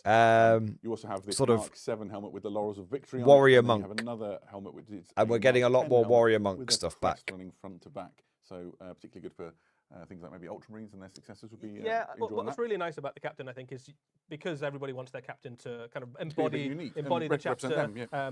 that they're in. You've got one there with the crest. I think would look really good, as you say, as Ultramarines. I think would make an excellent Imperial Fist as well. Absolutely. The one with the laurels, I think, looks very Blood Angel-y. I think that would look. Got a great. few different head Or if you options want for the something like captain. a That's good. And head swap does make a Barge, big that would be difference. great. And frankly, if you buy any Space Marine kits that are chapter specific, you end up with enough spare heads and bits and pieces that, like, again, it just attaches via a plug, right? Snip that plug Yeah. off, and you're good to go. With Or whatever you if you had something, because the head comes off, as you say, if you had something like a Space Wolf head or a Dark Angel head with the wings, it'd be very easy to add that onto that model and immediately make it very at home in whatever chapter you wanted. Yeah, no kidding. So really a fantastic model. That brings us to our last. The land feature speeder. This is the main thing. in the Space Marine side of things. Guys, This is, of it's course, the just Space Marine called a Land land speeder. I'm really excited by this. On a Nothing personal more, level, nothing less. It fills a niche in my hobby life, which I'll explain later. But this is a reimagining of that classic land speeder chassis that we saw first years ago. Good. And it comes Much with some better. options. So here you can see on the screen, you have the multi-melter, and then you have the Onslaught Gatling cannon. And it's got new weapons on the wings, right, Eddie? Yeah, so a multi-melter on-stock Gatling cannon on the front. You've got Storm Fury missiles underneath. They basically add a little bit of extra anti-armor punch. So if you want to use this as a tank hunting rapid strike thing, you absolutely can. The multi-melter combined with the missiles, which are basically crack missiles. That's all right. Makes it excellent at hunting down enemy vehicles. You've also got the option, if instead of the underslung Gatling cannon, you wanted to have a heavy flamer, you can swap that out and make it a very scary close assault transport. So if you want to Pretty good for overwatching for your guys as well. yeah, excellent stuff at Overwatch. So you can zip around, you can flame stuff, you can melt stuff. Much you better. Can use this to get right in the heart of the enemy. Much, and much, just cause much absolute better. Chaos.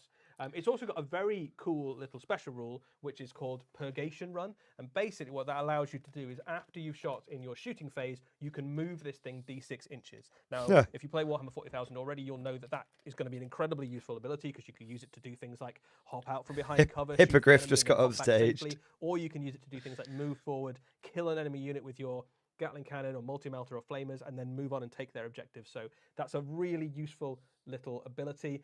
This has a lot of firepower for the relatively small chassis. So I think we're going to see a lot of land speeders in Space Marine armies. A fun thing to point out here as well while we're talking about it is, I'll show you the frame. So here you can see this rocky outcrop that the model is based on. If you end up with having multiple land speeders in your force and you don't want them all to have an identical rocky outcrop, the kit also contains this piece here, which is essentially the sort of the fin that hangs down beneath the land speeder, so you can build them with that and then attach it to the base via like a stalk. Or so you get an extra tactical rock that you can just well, yes, deploy exactly. elsewhere. So I think the expectation, because it's a push fit, everything in this is push fit, that you would use the one with the tactical rock for this. But then, you know, if you trade with your friends and end up having two, they don't have to be the same if you don't want them to, which I thought was quite a nice feature. I love this. I'm very excited. I'll talk more about it later. There were some questions about the scale of things, in particular in relation to the orcs. So I'm just going to quickly do the orc knob, which I've kept on the side, and stand him alongside just a Space Marine intercessor, and then put an orc boy on the other side, because people were wondering how the scale was. These orc boys are beefy boys, but the size is pretty much what you'd expect, and the orc knob is enormous. Yeah, the orc boys are about the same size as the orc boys are today, but I think more detail, more characterful. The orc knobs are now eye level with a Space Marine and about twice as wide, so they are. Yeah, the old orc knobs, even in the beloved kit, were a bit. You'd mentioned the idea of they were a bit wimpy. Dual piece. We'd already talked about the weird boy and the librarian. So here is essentially the face-off that you can make with the Space Marine captain and the orc war boss, and they do just look great going up against each other, sort of capturing that scene in the trailer where you have the axe grinding against the relic shield. Yeah, and again, the bases. Good knob size. Damn good knob size. Are sort of part of the same rock formation. They're designed to go. Imagine they have a slightly bigger base. You could put them on and make a really lovely little diorama together. Yeah, it would actually be a nice golden demon entry. Yeah, I think we will see some, probably. No kidding. Right, so that is all of the models from the Space Marine side. We've done the orcs. So that's all of the things that come inside Warhammer 40,000 Armageddon. We've talked a little bit about the fact that you don't have to paint these in the colours of the models that you see have here. Blood Angels. And so we've actually got some examples from the Heavy Metal team of other Space Marine chapters that they've painted. And these are decals that you'll find in Crimson kit, Fists. and these are also forces that you'd expect to see present on Armageddon. So here is a Crimson Fist, absolutely stunning paint job, first of all, incredible. That's well done, yeah. Crimson Fist, of course, synonymous with wars against the orcs. And it just looks wonderful. A White Scar, again, the White Scars have turned up in significant numbers. It looks very good. Very crisp. So here is very crisp. Grenade launcher option. That's pretty handy in the game as well. I'm not going to lie. I've been enjoying that. And then obviously a space. That Salamander looks good. Salamander's chapter. And one of the things they've done a wonderful job here, just to shout out to the crazy skills of the Heavy Metal team, is painting that sort of lava effect at the bottom on the I noticed that. Very good. Yeah, I really like the Eradicators, those big sections on the front of the Heavy Bolter to kind of show off whatever it is that makes your Space Marine chapter unique. You can imagine that works equally well with a very heraldic scheme. If you had something like Howling Griffins or something, it would look very cool, painted up with kind of it looks good, doesn't it? Thing. Look great. Absolutely. So here, first of all, we get to show two things. One, which is how much faster at painting you are than me. 4 times faster. Exactly so. And the second is how mediocre our paint skills are compared to the Heavy Metal team. But we wanted to show how much we've enjoyed getting to grips with some of this. So here are some examples of our own models. Here is my land speeder, and I'm going to wax lyrical for a minute. I brought along a little friend for him, and this is why I'm excited, right? So I've been a Dark Angels collector for a very long time. My favourite thing about the Dark Angels is the Raven Wing and their sort of hunt for the fallen, and that act as the vanguard of the Dark Angels army. And within the Dark Angels, there's a particular thing that happens with their force organisation. So the first company is the Death Wing, the second company is the Raven Wing, and the Raven Wing act typically in squads of 10 operating as a Raven Wing attack squadron. Now, in days of yore, that was 6 bikes, an attack bike, and a land speeder for 10 men. But with the Primaris era, I got very excited by the Outrider bikes and the ATV, but that got to 8. And then when the land speeder came along, and I've got one here, actually, I can show you. The Storm Speeder? There you go, the Storm Speeder. Beautiful model. It's 3, and so it doesn't add up in the weird math that I've got going on in my head. You can see how it scales. It's too big, the Storm Speeder. Nice.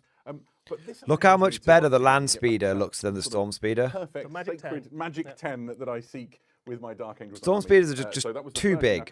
I was too big. Very too buku. To have a Primaris era Raven Wing attack squadron. I yield the microphone to Eddie. Yeah, well, I painted them as well. I've done a couple of Space Marines and a couple of Orcs. I did a Long Fang for my Space Wolves. That's one. This is in the colours of the army you took. Absolutely. I'm expanding that. So it is the Red Moors. So painted him up as a Long Fang. That's very well done. Stripes there on the bonus front. points. Right. Has a stripe. You've got to put very well otherwise, done. how do you know which end is dangerous? Quite. You don't know. They also did because I wanted to do kind of something a bit more heraldic. I did a Stormlord Space Marine. That is one of the chapters that features in Operation Imperator as one of the Space Marines, a White Scar successor, battling currently on That's the cool. plains of Armageddon. And then I painted a couple of Orc units for my Orc army, the Squigtown Scrappers. First off, I've got the War Boss. I've got a few War Bosses, but I'm looking forward to using the new Cleave mechanic to chop That through looks lots of really Space well. Marines next He's time a good and help painter, them to be extend. fair. And of course, I mean, couldn't presuming he forget did paint the them. Dakar rig, could I? But I've no Great reason to time say. painting I've no him. reason to And he's to gonna believe he lead didn't. my Dread mob. I think I've got about 7 or 8 Dreadnoughts, various So different he's types. kind of the mech who made them. Yeah, he's leading going to be into the mech battle. that's Oh, made really the nice. Dreadnoughts and kind of march behind them, watching his creations as they blast through Space Marine or whoever else forces. Well, there we go. And I'm absolutely made up because somebody said a nice thing in the chat about my the base on my Outrider bike. very nice. So that's it. I'm stoked. There we are. So I'm just super excited for Warhammer 40,000 Armageddon. It's a genuine enthusiasm because I love Space Marines more than. It's interesting. They're not calling it 11th edition, are they? A good I can time vouch to for be that. alive. It's Chat, Warhammer you've been 40k wonderful Armageddon joining in the edition. conversation, asking so many questions. It's been really good to have you here. Now is your last chance to get some questions in there. If you've How much does joined it me. cost? Eddie, while I let the chat fill up, what's your favourite thing in the set? How Pick much one will thing. it cost? Oh, one thing. Well, I mean, I'm obviously very excited about all of the Orcs. I think they're immediately going into my Warhammer 40,000 Orc army once I can get them painted. But I am actually probably most excited about the lore and background in Operation Imperator. I really like Armageddon. I think it's one of my favourite locations in the Warhammer 40,000 universe. I get very warm, fuzzy, nostalgic feelings thinking back to the original Wars for Armageddon that I got to play years back, and actually seeing the I think £200. battlefield and the war zone of Armageddon, all the different hives and locations explored in super detail in a good old-fashioned, old-school campaign book is absolutely wonderful. I've been loving it. Great. Kidney. If I was picking a thing, it would be very difficult. My heart says, say, the Landspeeder, because it feels such a weird little niche in my own hobby brain. But my head says that the Dakar rig really steals the show. It's an just incredible piece of design work. You know, I've been in the Warhammer hobby now for 36 years, and every now and again something comes along that genuinely leaves me. It's a good model, at first blush. but the Landspeeder for me. I love that it No, basically looks best like a model they giant showed off walking today, the squig. old war If track. you sort of squint and imagine it's the big walking squig. It's got People the go like, jaws, "Come it's got on, the legs, Morty, it's and got stop a it." ponderous gait you can imagine doing. I'm not saying the new models are Just a really bad. fun model. I'm not saying the new models are bad. We can, cover off, I'm just saying, for most me, prevalent best one model they is showed off Eddie's today, gonna the release old it war today. track. So we're not going to tell you the exact release date today. New but model's we still will very say good, that though. it will be in June. So by the end of June, New you model's have still the very Armageddon good. box in Very, your very, hand, very, and very building up good. And playing the new edition. I think it's a good set of new models for a new Somebody said, generation what about of Crusade? wargamers. And the nice thing about the new edition I of do. Warhammer 40,000 is that essentially Crusade was a way in this current They've edition of I'll tell you Warhammer this, 40,000 of making your they've game definitely narrative. got the classic All Warhammer games of feel. 40,000 have got that narrative. It's in starting to them. They're leak very back in. DNA. It's not fully there yet, So, and if you want to take it that extra level, well, you've got that Dominatus. but it's deck leaking to back sort of in. Link your games together with a And that's full good. campaign. Should be really exciting for you. the models looked Somebody said, where do we get our t-shirts from? Eddie and like I got Space these t-shirts Marines. at Adepticon. We did, And along Orcs. with 1,000 other people in the room. Yeah, who've we got those hosted the t-shirts. preview So there. if you want cool swag, then come to our events and get cool swag. That is exactly where I was going with that. Adepticon is one heck of an event, and whilst the sound wasn't perfect, Been there, in done that. Whilst the sound I got wasn't t-shirt. perfect. Absolutely. They So- recognised the Me sound. too. That Brilliant. was great. Oh, somebody in the chat's also got the t-shirt. Well done, you. Right. We are about done. I think Price. let's say. Price. Chat, you've been lovely. It's Price. been so nice having you here joining us. Price. Everybody in the room who's moved models around so Price. carefully and with such speed. Thank you for helping. They're not make gonna this tell thing us. happen, for pushing all the buttons and making us look good. If you want more information about Warhammer 40,000 Armageddon, you want pictures, if you've been trying to screen grab and that's just not working for you, warhammercommunity.com has articles which cover all of the models that you've seen here in probably more detail than Eddie and I have They do rambled. actually also have some very lovely pictures of other miniatures and other paint schemes that we weren't able to show. So There you go. if you want to see the Space Marines painted up as salamanders or white scars or crimson fists, they've got some great shots. Fantastic. So all that remains is to say thank you, everybody. It's been lovely having you here. We'll see you again very soon. Hey. Well, that was actually pretty good. Shall we head over to Warcom?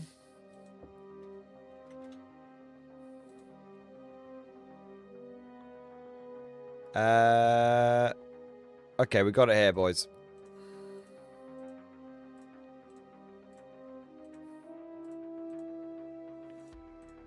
Okay. Let's head over to Warcom and see if there's any additional information. Just before we do, we have a few super chats coming in here. I want to say a big thank you to Actung Nate. Thank you for Super Chat. I heard you like Grots. No, too many bloody Grots. You've got to keep drinking. Remember, sir. No more Grots. Start Sharp. Thank you for Super Chat. I heard more Grots, so here's the Grots you want. No, stop. I'm so glad they kind of glossed over the Grots fairly quickly. I've been fucking too many Grots this week, I'm telling you now. Backbone of the guard, ready to serve. Cosmic Drew, thank you for Super Chat. Get your knobs out for the boys. Always, man. Always. Knobbing with the boys. Playing with your knob. Right, anyway. Mr. Lackey, thank you for Super Chat. Dude, I just linked your video in the biggest 40k WhatsApp group in Holland, and some dude called you a Nazi. You mentioned some Reddit shite, but man, you're the most wholesome normie dude I know. Yeah, Reddit thinks I'm a Nazi because I play bot action. I wish I could. I don't wish. I wish there was more to it, but it's that simple. It's that simple. I play by action, so I'm a Nazi. Apparently. There you go. Russell W, thank you so much for the 5 gifted membership, man. Thank you for the 5 gifted, baby. Thank you for the support, bro. And then Rudy, thank you for the 3 months. What's this GW you speak of? I only know the Rift. Praise be the Rift. Praise be the Rift. The Rift will deliver us. There you are. All right, let's have a look here. So we've got some stuff coming in here from Warhammer community. 1, 2, 3, 4, 5 articles. So let's have a quick look. So the first one is Operation Imperator book.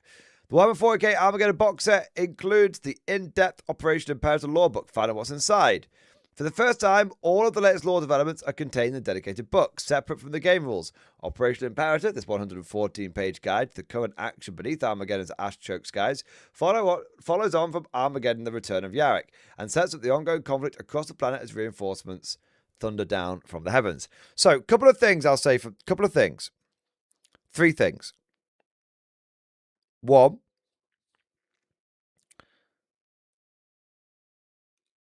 They said it was going to be a more narrative edition, but the main lore update for the start of the edition is FOMO. I don't like that. 2, I think it's a strange choice to have it be a follow-on from the end of 10th edition. I thought that the new launch was meant to be getting new players into the edition. It's kind of strange to be like, oh, by the way, to know what the fuck's going on, you'll need to have read this book from last edition. Bit of a weird one. And 3, I think it's very surprising that they have the lore for the launch of the edition is just a very narrow slice. You know? It's a very narrow slice. So I like that they have got a nice dedicated lore book. Don't get me wrong.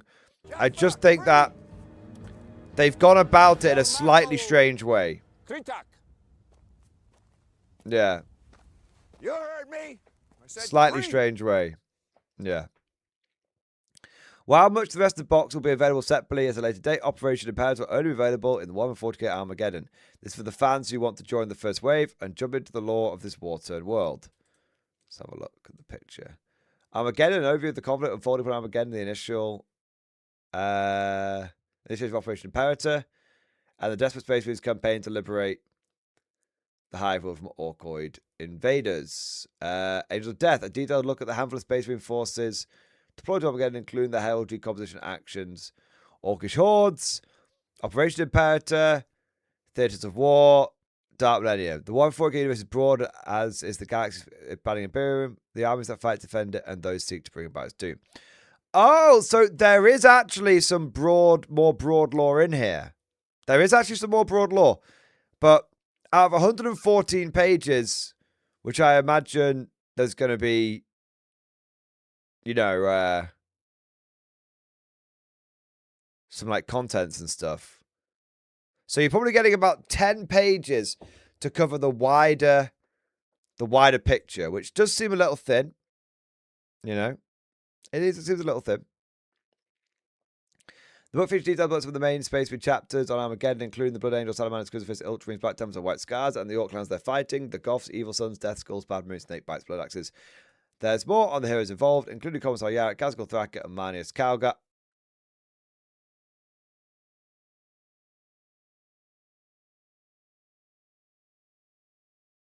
Of course. Operation Imperator was the chapter master's idea.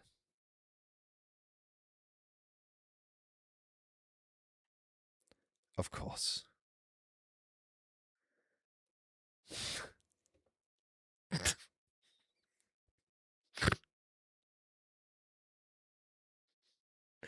Why not have it be Dante? Why not have it be Helbrecht? Why is it Calgar?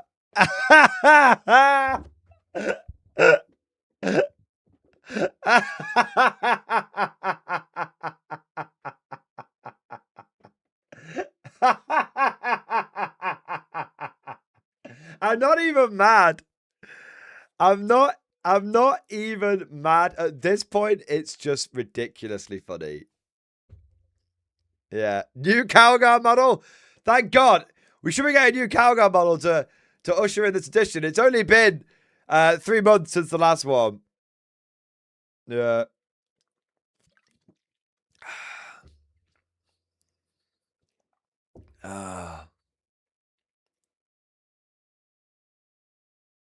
Actugnate,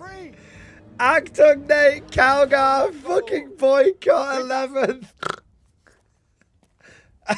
You heard me. I said Cree. I can't believe. Why is it Calgar? Why is it Calgar? You heard me. I said Cree. Oh my God.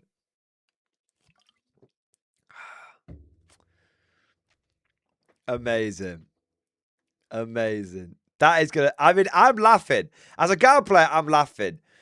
If you're a Marine player, if you're a Blood Age player, you must be fucking pissing blood. Operation Imperator has sections that focus on each of the war zones on Armageddon. List the forces involved. Can the combined might of the Salamanders, Stormlords, Subjugators, and Black Templars defeat War Scumlooter and War Drecknut? He's nutting. In the battle. Combine them together, it's War Scumnut. Find out the book. Its page is also packed with maps. So look, okay. We are taking the piss a little bit, right?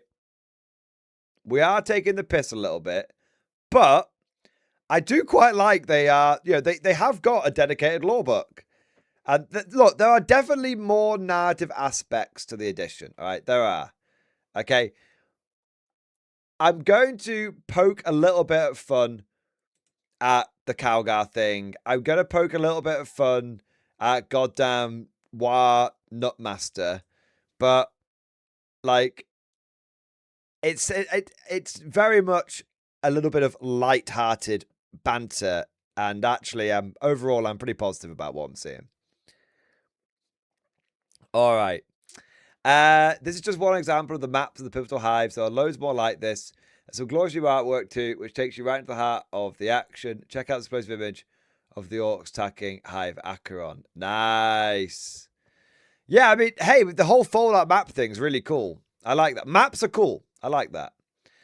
The battles are brought to life with jaw-dropping miniature photography. Witness the combined forces of the Ashen Minotaur, Depth Stars, the Blood Angels deftly fight to hold back the seemingly endless Orc Tide, Hive Deathmire, and more. All right. That is pretty good, to be fair. Jaffa, Cree. It's cool they threw the sisters in there. You know? You heard me. I said Cree. Yeah, that's... The guard is like, that's right, boys. Let the sisters of the Marines go first. Sir, shouldn't we get involved? We'll let them soften the enemy up a bit first. We'll go in there once they've sorted them out.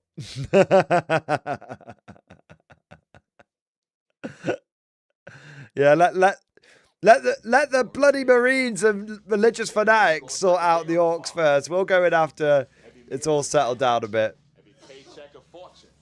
All right. This is a proper old school 140k campaign lore book featuring more than 100 pages of lore on one of the most iconic war zones of the galaxy. If you want the most comprehensive exploration of Armageddon we've seen so far, get your hands on Operation Imperator.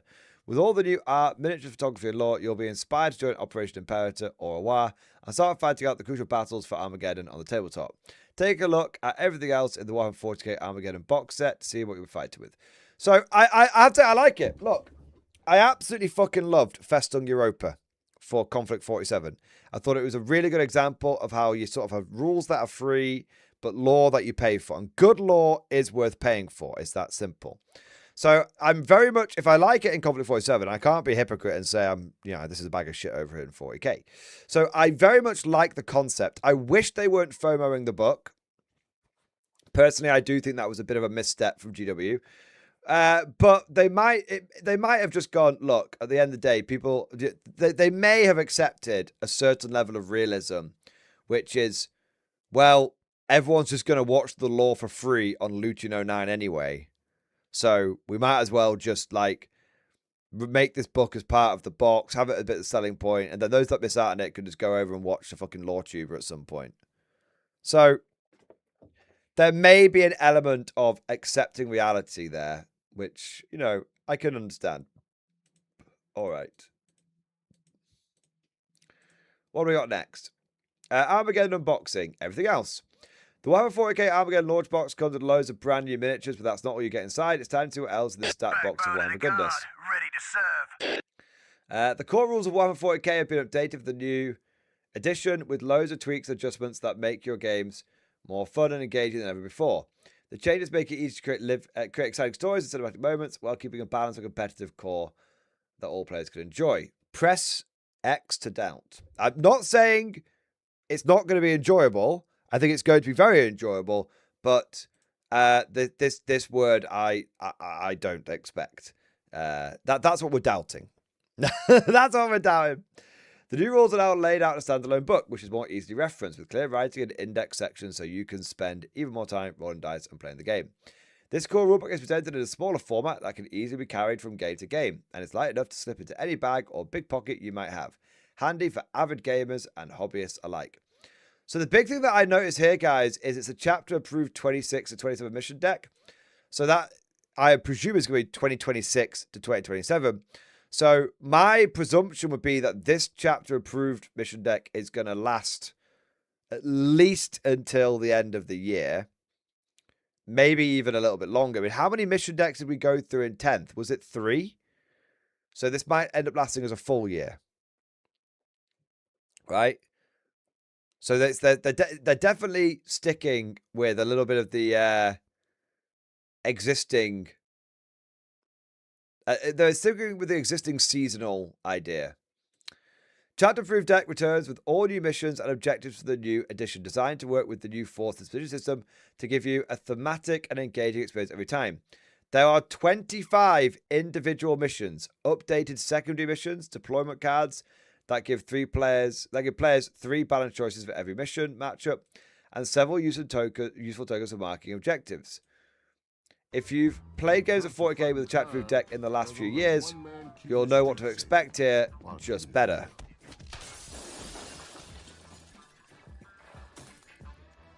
Let's have a look. Dominus.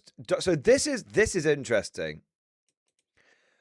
This is probably the bit I'm most interested in. Dominatus campaign deck. This exciting new deck lets you and your fellow players link your games of Warhammer 40k together into a grand campaign for the future of Armageddon, or any other war zone taking place over 3 campaign phases. These dynamic cards set out briefings for individual alliances, assign agendas to complete over the course of multiple games, and reward standout minis with upgrades that persist throughout the campaign. So it's kind of like Crusade. It's interesting because I actually do a lot of this already with linking games together. If any of you remember the deep lore of the MG channel, when my Genestealer had a running campaign with Commando James's Tempestus Scion army. Yeah. Each of the 3 alliances has 9 unique agendas they can try to score during their games, and doing so earns them a special card that affects the end of the campaign. They'll also vie for control of critical locations of the planet, each of which gives the controlling alliance special rules that will affect future games and adds thematic rules to the battlefield, such as dangerous rockfalls and crumbling ruins that damage units sheltering inside. This is the easy way ever set up a 40k campaign, removing the bookkeeping, and you can run the entire campaign in a weekend. You heard me? I said Cree. Look, it's interesting, guys. I always reward effort, and this looks like effort. And the fact that it's coming at the launch of the edition is kind of cool. I hope that we get more like this. If GW sees this as if this is successful, like we get chapter approved mission decks, we might get various Dominatus. This is Armageddon Dominatus. What about if we got like Valhalla Dominatus? Like I'm very open to the Dominatus idea. Even if it's a little rough at first, I'm very open to it. Easy is included in the Warhammer 40k Armageddon box set. Comes a datasheet card with its rules, so you can get playing out of the box. They're handy, game aid, with all the units rules in one place, and a great way to reference the ins and outs of your troops without taking your attention away from the battlefield. And then you got some transfers. Okay, let's see if we can glean anything from this.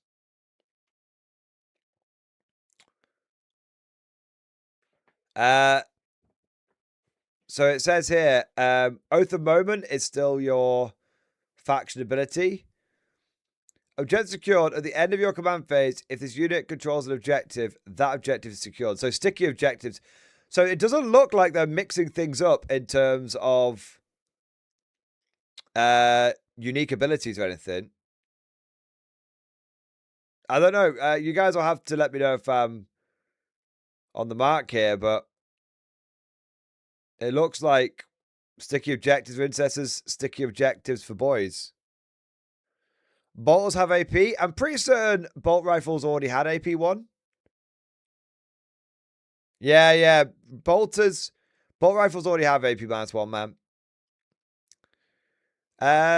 Is rockets being strength 10 normal?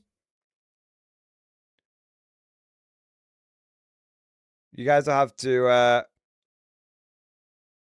let me know if that's normal. Yes? Okay, fine. So yeah, it doesn't look like anything too much has changed on the unit front.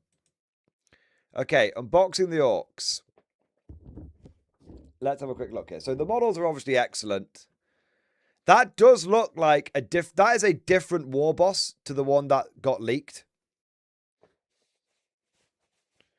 That is a different war boss. So you're going to have the war boss that comes in the Armageddon box set, and you're going to have this guy. I will say this. I think he looks much better. Like, I thought the leaked war boss looked good. I think the Armageddon orc war boss looks even better. Yeah.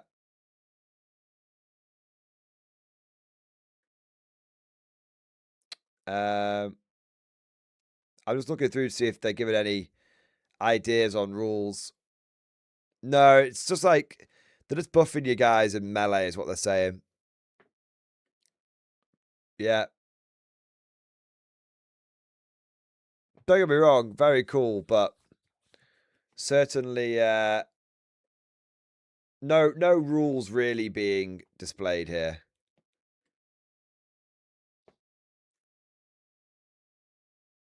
Oh, here you go. There become psychic abilities. Headbanger, a brutal range attack, and a jump, a cunning way of getting the boys on the battlefield. Plus, they can also hit any B keys that get too close with their war staff. So, I think that's already the case. So, it doesn't look like that's changing much. So, yeah, I would say, look, potentially big fly in the ointment, but psychic phase isn't coming back, guys. Headbanger is described as a ranged attack, so I think that's going to be on his profile. Yeah. The new boys look good. The new boys look significantly better than the old boys, which is awesome. They've definitely recaptured some of the classic orc features, like the furry helmets, like the Mongol style like helmets and stuff. That's cool. Yeah, and they've got the right facial shapes and stuff. Yeah. They definitely look a lot better.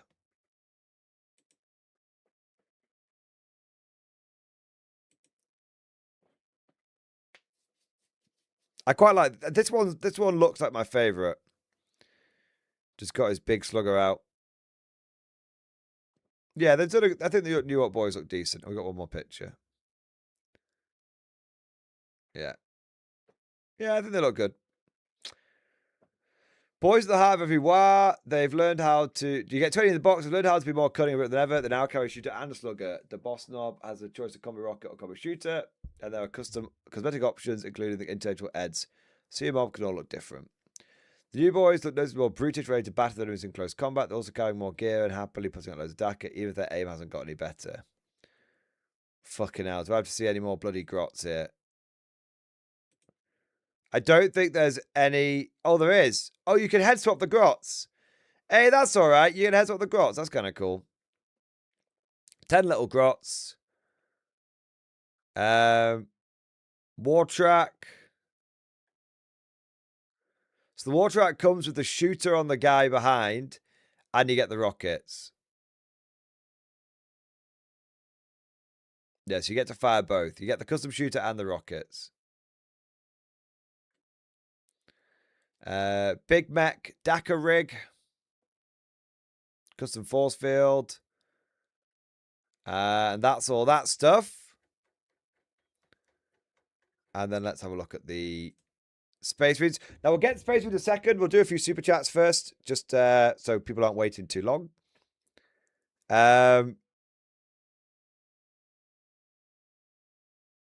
Godlike Poet, thank you for super chat. Message for you in stream discussions, sir. Take care of yourself. Let me have a look, man.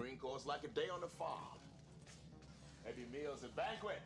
Every paycheck a fortune. Every formation a parade. I love the Corps.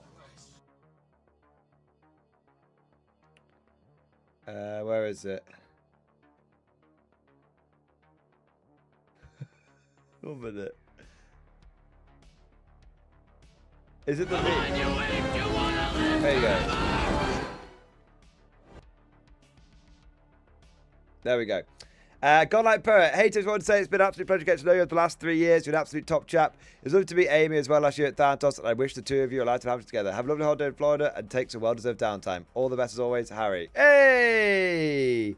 Thanks, man. I appreciate it. Thank you for the kind words. And it'll be a long 2 weeks, but I'm already looking forward to coming back and talking about more Warhammer and stuff. Let's get this fucking wedding and honeymoon out the way. You know, get the unimportant stuff out the way. We can get back to what's really important. I love this meme, man. One multi-melter, please. Brilliant. Thanks, man. I appreciate it. I do. All right. What else have we got? John Shepherd. Thanks, Super Chat. Pictures discussion of Marvel Crisis Protocol mini work in progress. John, we're talking about Warhammer tonight. Fuck's sake. No, he looks pretty good. I'll let you off. He looks pretty good. There we go. Nice. All right. Where are we up to? Actung Nate, thank you for Super Chat, man. That reveal was lacking style treatment. 1 out of 10. Glory for the first man to die! Charge! I agree. Style Trooper are great. I actually have 9 more that I need to build. And then I have about 30. So I've got 18 already. I think. Then I've got 9 more, so that's 27. And then I've technically got 15. That could, if I 3D printed some torsos, I could get 15 more. So that could be like 42. Yeah. Yeah. All right. The Whispering Monk, thank you for Super Chat, man. I would rather GW focus narrowly on narrative because it leaves a lot more room for us to fill the rest of the galaxy however we want. That's a good point.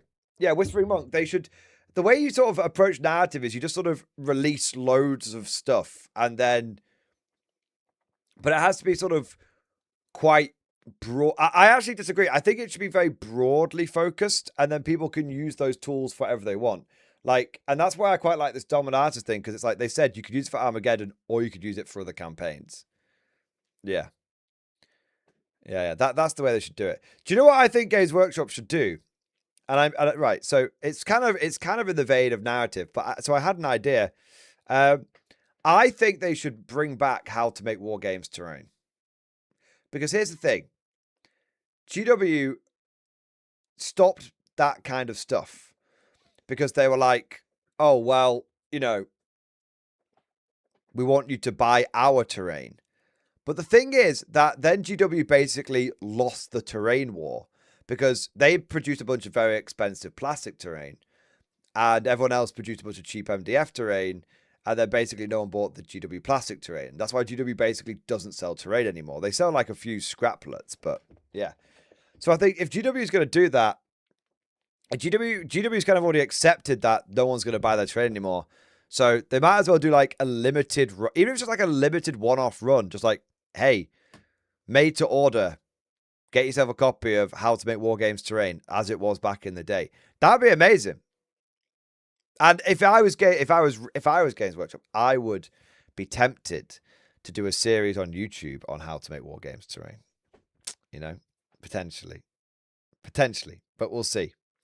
We'll see. But yes, more narrative stuff. I think a lot of narrative. There should. I think a lot of the narrative stuff should basically be quite broad brush. But then GW gives examples of campaigns that they've run using the tools that they've released. That's the way I would do it. Major Problems, thank you, Super Chat Man. Stream discussion, live look at the Calgar and Space Marines finally showing up. All right, let's have a look. Space Marines arriving on Armageddon to save the guard. How long have you Wait, what's this? How long have you been sitting on this one? A week. Want to get it really right for you. Next time, don't let it wait so long. Finally, reinforcements. Finally, reinforcements. It's Chesty Fuller. 7th, all dressed up for Sunday school. Hey, you guys forget to set the alarm? Yeah, where you been? Up with the son of Simone. Screwing your girlfriend. Oh! I have a girlfriend? Lucky me. Filthy just like you are. Where you head? Tokyo! Care to join us? I don't know, it's a whiz, sir. Ride us when you get there. I will. You guys step aside. The real Marines are here now. And I've been here for some time. Welcome to the war, fellas. You seen those guys? They look like they've been through the ringer. That's one way of putting it. Your friend wants to be a Marine. I need to watch the Pacific, you know. I've only ever watched the original Band of Brothers. Murmuring hearts. How long have you I love that. Although I think it's an insult to Chesty Puller to say that he's counts as Marneus Calgar.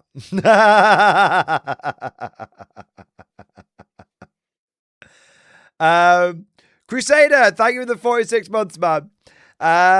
Lol, but I actually got fucking Calgar splained. I know. Why did they give it to Calgar? Just give it to Dante or Lamartes or Astorath or fucking Mephiston. Like anyone. Just give it to make up a new Blood Angels character. Make, you know, have Captain Lyko, Captain Tycho's long lost cousin. Do you know what I mean?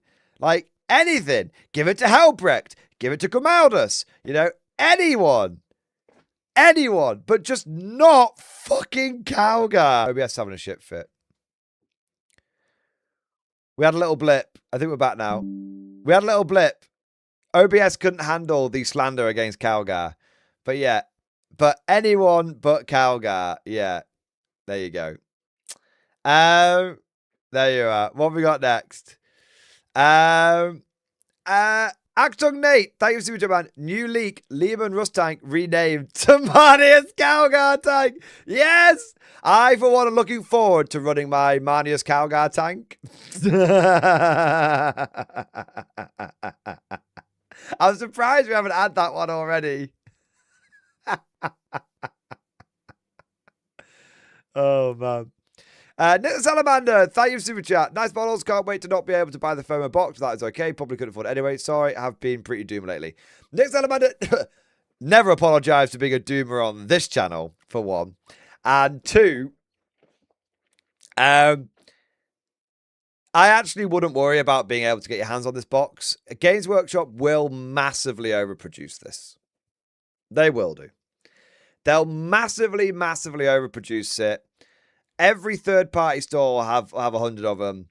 And honestly, do you want to know the best? Do you want the funniest thing about this, right? The scalpers have got you covered. Because let me tell you what happened with 10th edition, right? GW massively overproduced Leviathan to the point where, you know, you were getting like a squad of like those Infernus Marines, for example. You were getting like 10 Infernus Marines for like 10 quid plus postage. Something insane. Do you know what I mean? Because basically what the scalpers are going to do. So what the scalpers are going to do is they're going to buy a shitload of the boxes and then break them up. So they'll break them up into like the Space Marine half, and they'll break them up into the like Orc half. And then also what they'll probably do is they'll buy up, they'll also, if there's like one particular model which is really wanted over the others, so for example, like the Dakar rig, they'll split that off and that'll be really expensive. But the Orc boys, I reckon the Orc boys are going to be dirt cheap. I mean, I'm talking, you probably get those 20 Orc boys for less than 20 quid. Maybe 20 quid including postage. Right? And it sounds crazy, but I think those intercessors are going to be dirt cheap as well. I mean, guys, how many fucking intercessors are rolling around out there right now? Fucking loads of them. You can't move for fucking free intercessors these days, right? So I reckon the boys are going to be cheap as shit. The Grots are going to be cheap as shit. All the characters will be expensive. All of the vehicles will be expensive. But I reckon boys, Grots, and intercessors, you're going to be Gucci. I reckon you'll be able to get those, no problem. Yeah. That's what I think will happen. You can still get Leviathan Terminators for cheap. Yeah, exactly. So, I think I ended with 3 Blizzard Dreads, I think for 15 quid each time. Exactly, man. Exactly. So, look, if you're interested in this box, there's no reason to doom. There's going to be so much of this available, I think. Yeah. If you want to get it. So, Nick, no need to doom. But feel free to doom. Feel free to. Nick, also thank you for the 5 gifted memberships, Sap. Thank you for the support. Thank you for doing your part. We've also got Rogue Trader Jake. Thank you for the double Beyblade chat, baby. Yeah, buddy. Woo! Holy shit, man. Rogue Trader Jake, thank you so much for the incredible support, sir. Thank you for doing your part, for more than doing your part. And thank you from the bottom of my heart for the incredible support. Thank you for the big fucking super chat, man. Congratulations on the upcoming wedding. May it be amazing. Hey! Thank you, man. I want to say a huge thank you to you and a huge thank you to everyone. I've had so many lovely, kind words from the community. The marriage and the holiday / honeymoon and all that kind of stuff. And I want to say it's been amazing, the outpouring of support from the community. So massive thank you to Rogue Trader Jake. Massive thank you to all of you guys. And looking forward to it. It's a long time overdue. Me and this have been together a long time. We should have got married years ago, but we're getting it done now. And Mobile infantry. Yeah, it's going to be. I'm really looking forward to it. Yeah. It's going to be good. She's finally locked me down, guys. She's locked me down. But I've been willingly locked down for years, man, for years and years and years. Thank you, Elliot. Appreciate it. Zenos Scum, thank you for super chat, man. Literally won a bot action game by an ass. Got a mule team off the board in breakthrough. Hey! I love that, man. The mule team, like galloping across the board. Yeah. I love that. Florida Eccentric, thank you for super chat, man. Convince the wife of a boys' night out. Florida Eccentric. Don't ask for the boys' night out. Tell her you're doing the boys' night out. Be like, look, bitch, I'm a man. I'm going to go out there and I'm going to have a few drinks with the boys. Also, I love you lots and lots. I'm sorry for calling you a bitch, and I'm going to get lots of flowers and chocolate.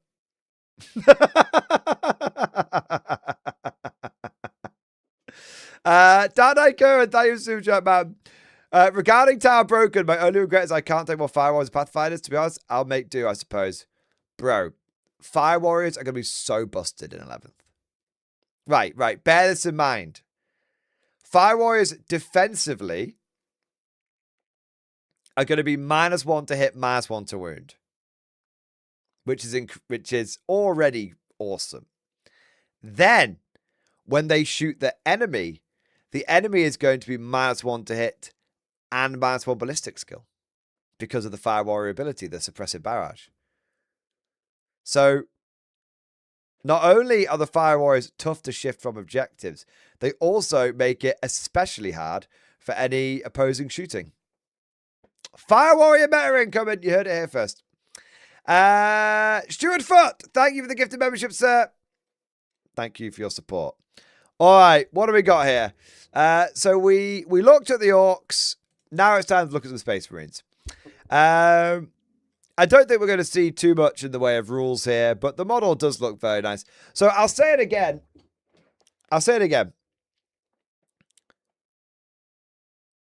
We are seeing the end of tactical Marines.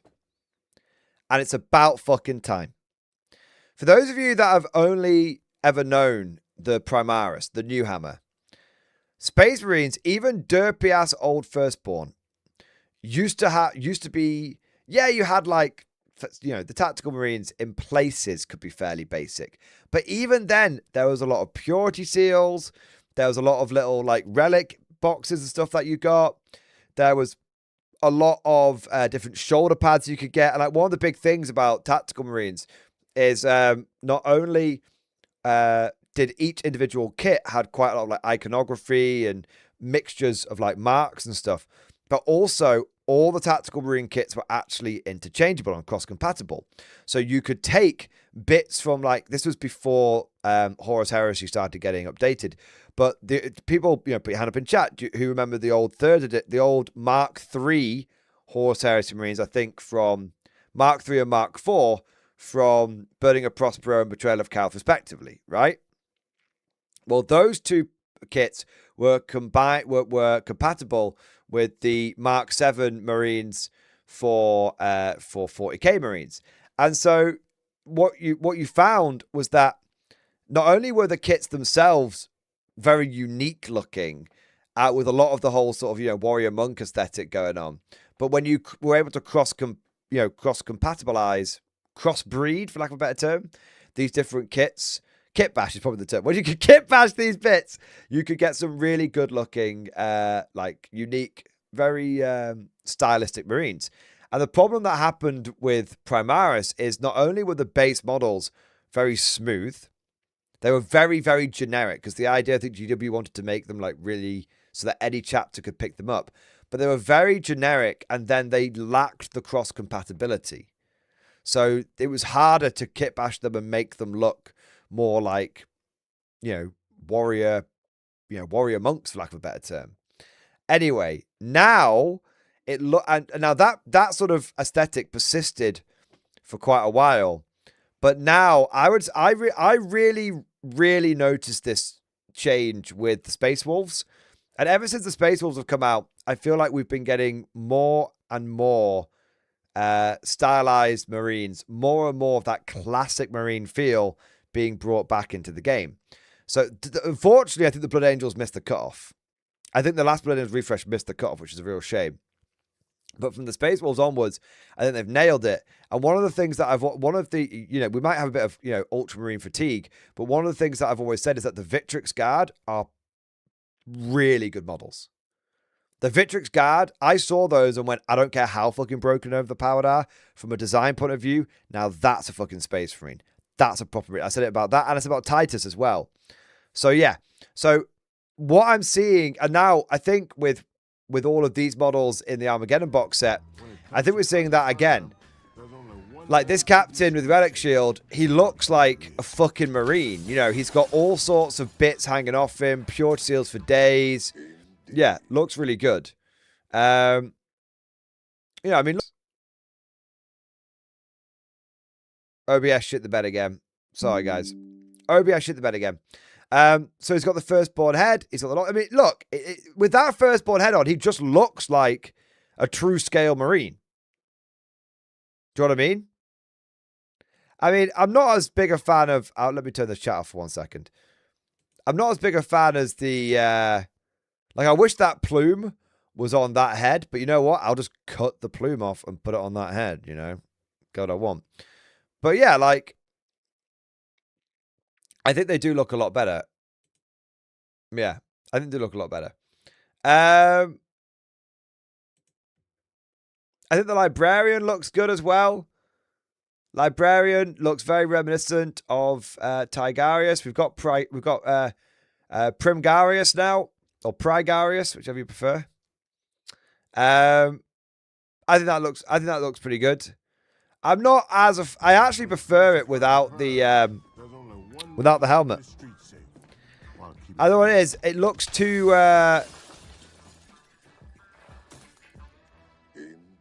He looks a bit like Megamind. You dare challenge Megamind? Do you know what I mean? The head, it's like too big. You've got the helmet and the psychic hood on top. It looks a little ridiculous. Yeah. It looks like his eye. You know, I think the hat is too big for the for the model. But the one without the head looks fine. Yeah. You got Yo Dog. I heard you like helmets. We got a helmet for your helmet. Jump Back Chaplain looks excellent. Jump Back Chaplain. I mean, the only thing that I would do to perfect that Jump Back Chaplain would be to put an old style jump back on him rather than the new ones. But other than that, it's an exquisite model.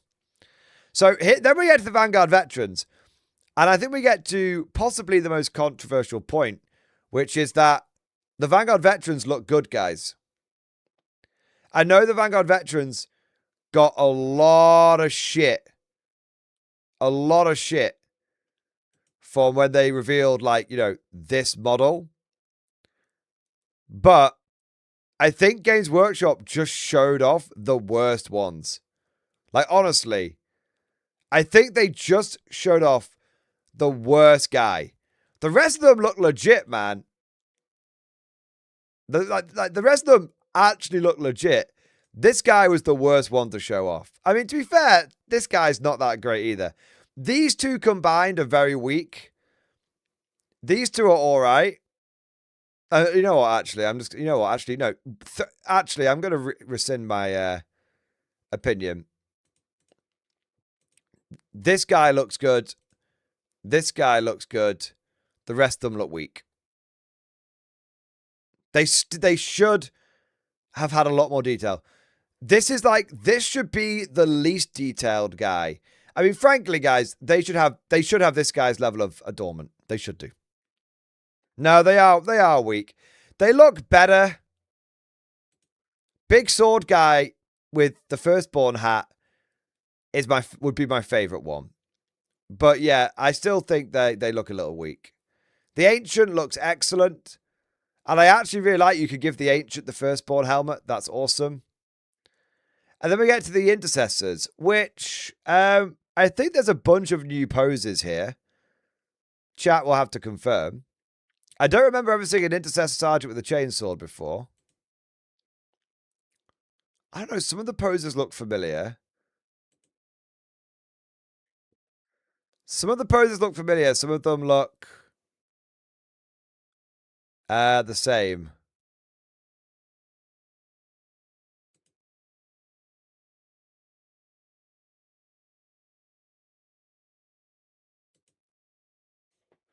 So the big thing is there's a few different armor marks in here now. So you can see the old chest plate here. Someone in chat will tell me what chest plate that is. It reminds me of the Tech Marine chest plate. I can't quite remember what mark that is, but I'm not a Space Marine fan, so I don't know every mark in autistic detail, but you guys will. So, trigger the chat's autism. What mark is that one? But you've got the different chest plate there. You've got the smooth shoulder pad there. Now that's interesting. That's a different mark shoulder pad there as well. And you've got the helmet. And another smooth shoulder pad. That's smooth shoulder pad and Mark II. Is it Mark II? That's smooth shoulder pad and Mark II. So, I'll be honest. I was hoping for more from the intercessors. Smooth shoulder pad is Mark VI. I think you're correct. Yes, I've got one here. Yeah. I'll be honest, I was hoping for more. I think they are a small step in the right direction. But I think that we should have seen a lot more old Marine shit in here. I think I think the only thing I would have kept, and this is not even my favorite bit, the only thing I would have kept would have been the knee pads. And I know some people like say, that's the worst bit, Mordian. Yeah, okay, I get it, but they are also the kind of bit that makes Primaris look like Primaris, right? And for me, I think that we should have had a lot more different. I mean, where are the bobbly shoulder pads, guys? Do you know what I mean? Where are the bobbly shoulder pads? We've got a couple of smooth shoulder pads, a couple of Mark VI shoulder pads, a couple of Mark II torsos, and a couple of Mark VII helmets. It's a little weak.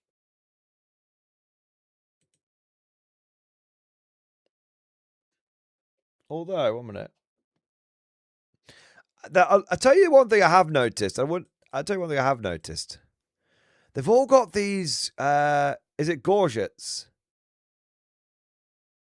That's different. They've not got them on the Mark VI Tactical Marines I'm looking at right now. 1 minute. That might just be a new Space Marine thing. I might as well just type it intercessors, to be fair. Ah, that's the Mark 10, is it? Right.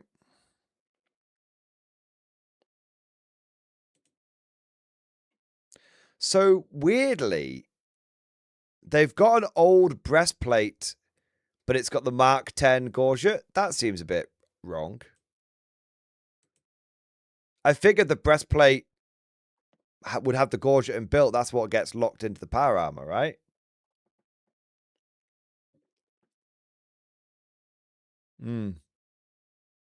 Mark II is a gorget as well. Okay, fair.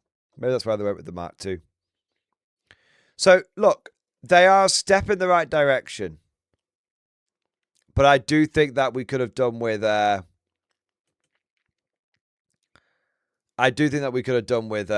lot more old school shit thrown in there.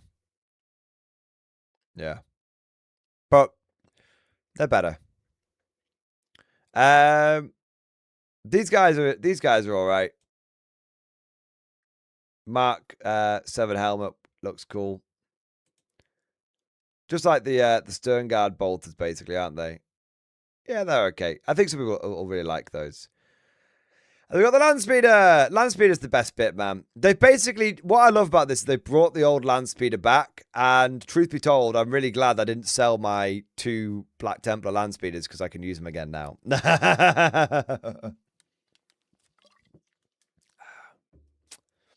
Yeah. I love that. So it's got a multi-melter.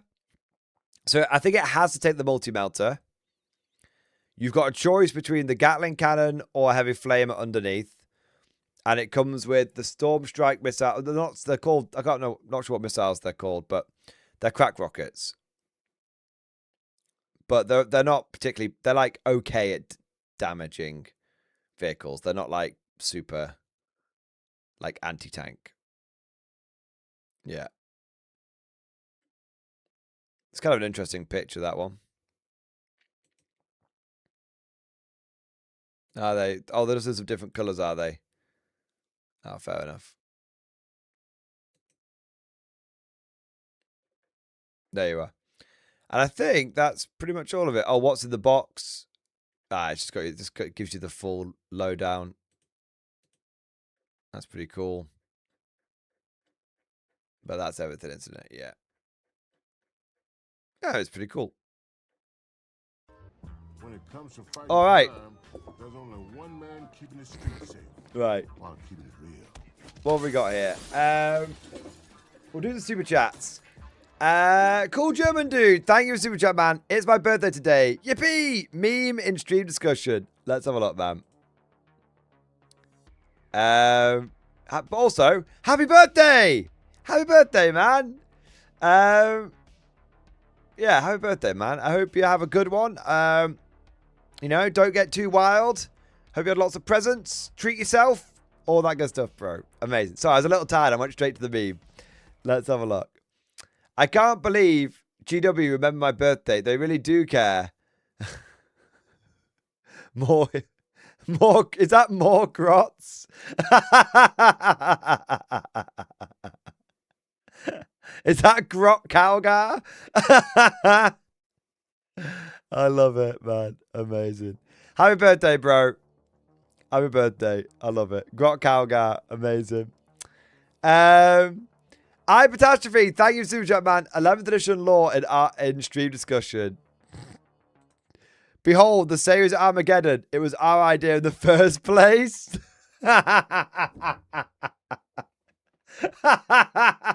There's alternate symbols on all the shoulder pads. Amazing. All right. Evan Rogers, thank you for super chat, man. Some are saying the Intercessor Sergeant looks female. Oh, God, we're not going down this route, Armory. Right. All right, let's have a look. I didn't spot it when I looked at it. Let's have a look.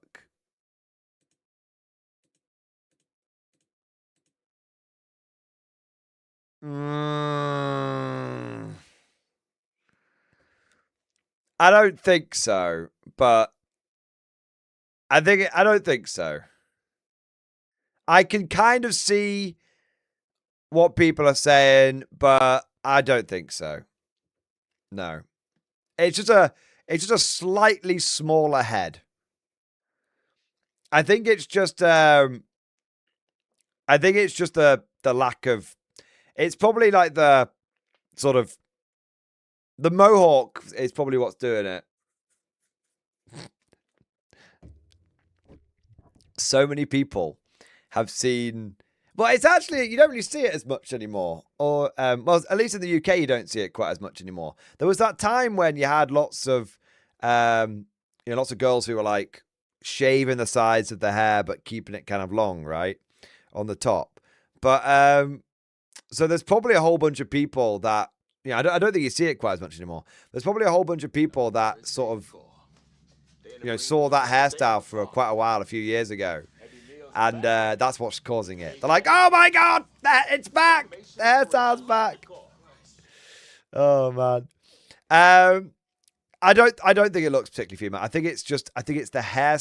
Look, guys, I love a good bit of drama. All right? I love a good bit of drama. But I think it's just the hairstyle combined with the paint job, which is probably triggering some people's like defensive reaction. But I didn't spot it. I didn't see it straight. Unless someone mentioned it, I wouldn't have picked up on it. No, I don't think so. All right. Someone said the Ancient looks like a female. Isn't it like? I don't think the Ancient looks female. I'm going to be honest. The Ancient looks like an absolutely Just, it looks like a man. It looks like a big black guy. That's the ancient, right? No, man, I'm not seeing it. I don't know what women you've got around your area, but fucking hell. Come and kiss me on my hot mouth. I'm feeling romantical. That, you know, it's that big henge guy. You know what I mean? Nah, man. Nah, that looks like a big henge guy to me. There you are. All right. What do we got next? Nah, I don't think so. I think to be honest, I think it's a pretty good mixture of. I actually think they've done a good job. You know, it's just the shaved hair, guys.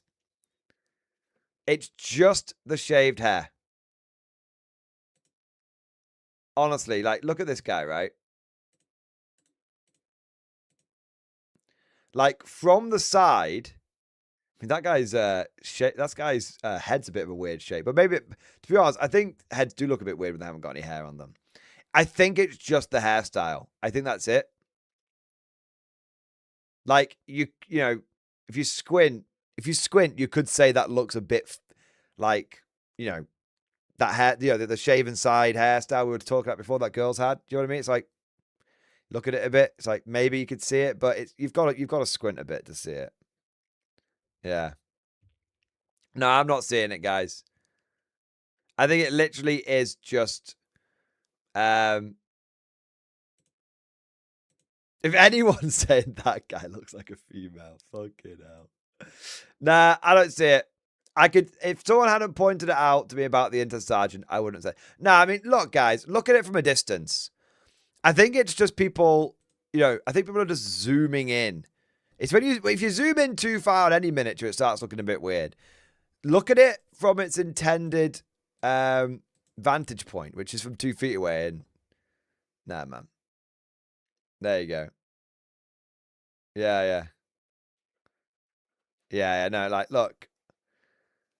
I love a good bit of drama as much as the next one, but anyone, put it this way, anyone who is saying that these models look like female Space Marines, I think they're looking for it. You know? I think they're looking for it. And you guys know I love the beef. There are going to be the funny thing is, there's going to be a bunch of people that are like, oh no, Mordian got the call. Mordian's fallen off. He can't see the female Space Marines. Oh no. There you go. Oh man. But no, I don't see it. I hand on heart, I don't see it. There you go. There you go. It's fake plant-based beef, exactly. Look, guys, when the female Space Marines come out, and I say when, not if, because we all know it's happening. Could be a year from now. Could be 10 years from now. It's gonna happen. You know, I tell you I already know exactly how it's gonna happen. Do you want to know? Look, send me to the black ships. I already know exactly how they're gonna do it. Right? They're gonna discover one of the lost Primarchs. It's gonna be a bird. That's simple, right? And that explains why they didn't exist in the Heresy, because that Primarch hadn't been found at that point. All right, that's how they're gonna do it. Simple as. But until that day, they're not gonna do it. All right. Yeah. There you go. Mr. Lucky Morning, if the Redditors think we're Nazis anyway, what have we got to lose? Because, right, okay, they can think that, but they're wrong, all right? Like, the response to, well, if they think you're a Nazi anyway, you might as well become a Nazi. No, that's not the response, chat. That's not the response, okay? It's not like, well, that's it.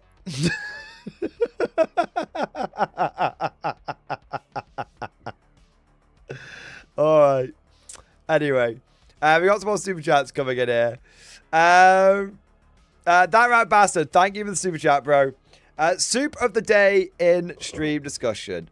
Oh wait, is this the? Yeah, baby. Here we go. I love it. So for those that don't know, Rat Bastard is working on a full halfling army for Old World, and it's absolutely beautiful. Is that going to be a mortar? A hot soup launcher? See, here's the thing. Would the halflings waste good soup? Although they did have the hot pot launcher back in the day. There you are. I love it. So good, man. That's bad soup. Ah, okay. That's the bad soup. Yeah. Yeah, it's not good soup when they fire him. That's awesome, man. I love it. Evan Rogers, thank you for super chat, man. I think it could easily be a pretty boy marine. I wanted the reaction. By the way, thanks for getting me to K47. That's all good, man. Hey, look, you know, I love a good bit of banter when it comes to like 40k. And, you know, obviously, and I do think there is a certain element of the community being maybe overly sensitive to the whole, like, you know, female space marine idea since the whole female custodians thing. We're not going to get into it now, you know, it's flogged to death, do you know what I mean? But, yeah, I do think it's funny. Yeah, I think it's funny, and, yeah, I just think, and I've said this for all miniatures. I say this for, you know, and so you know I'm treating everyone fairly. I say this for GW and I say this for Warlord games. I really think that miniatures, just individual miniatures, close up on a plain white background, just don't look very good. They just don't. I think, you know, all the miniatures, if I was Games Workshop, I would say, if I was GW or Warlord Games or any miniature company, I would say all of your miniatures should be on like cinematic backgrounds. It's what you do on the box art, and there's a reason you do it on the box art, right? You know, I think even if you have like even if you have like a series of pictures where they're on the more cinematic photography background, and then you have some ones, you know, further down. But I think you really, yeah, definitely need to have the pitch, the minis looking, you know, photographed in environment, and I think it looks so much better. Yeah, there you go. CJ, what the hell? Where's my 6th grot? What is this? I know GW's jibbed you out of the grots. There you are. There you go. There you go. 5 grots, Games Workshop. 5. That's insane. I'm done sharing grots with you, Mark. I'm in the big leagues now.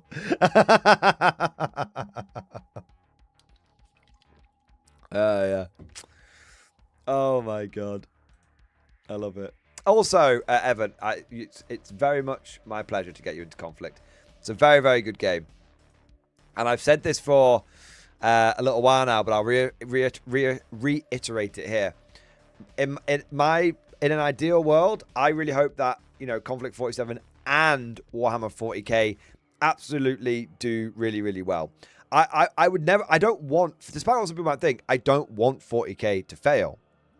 I want every game that I play and enjoy to be good. I want Old World to be good. I want 40k to be good. I want Bot Action to be good. I want Conflict to be good. I want all the games to be interesting and deep and feel like proper war games and all that shit. I want everyone to get loads of good models all of the time for all of the game systems that they enjoy. I don't like that Horus Heresy shit the bed. I don't like that it seems AOS is running out of steam only halfway through the edition. I don't like those things. Even though I don't play those games anymore. Well, I used to play Heresy. Even though I don't play those games anymore or at all, I don't want those things. I want all the games to be good.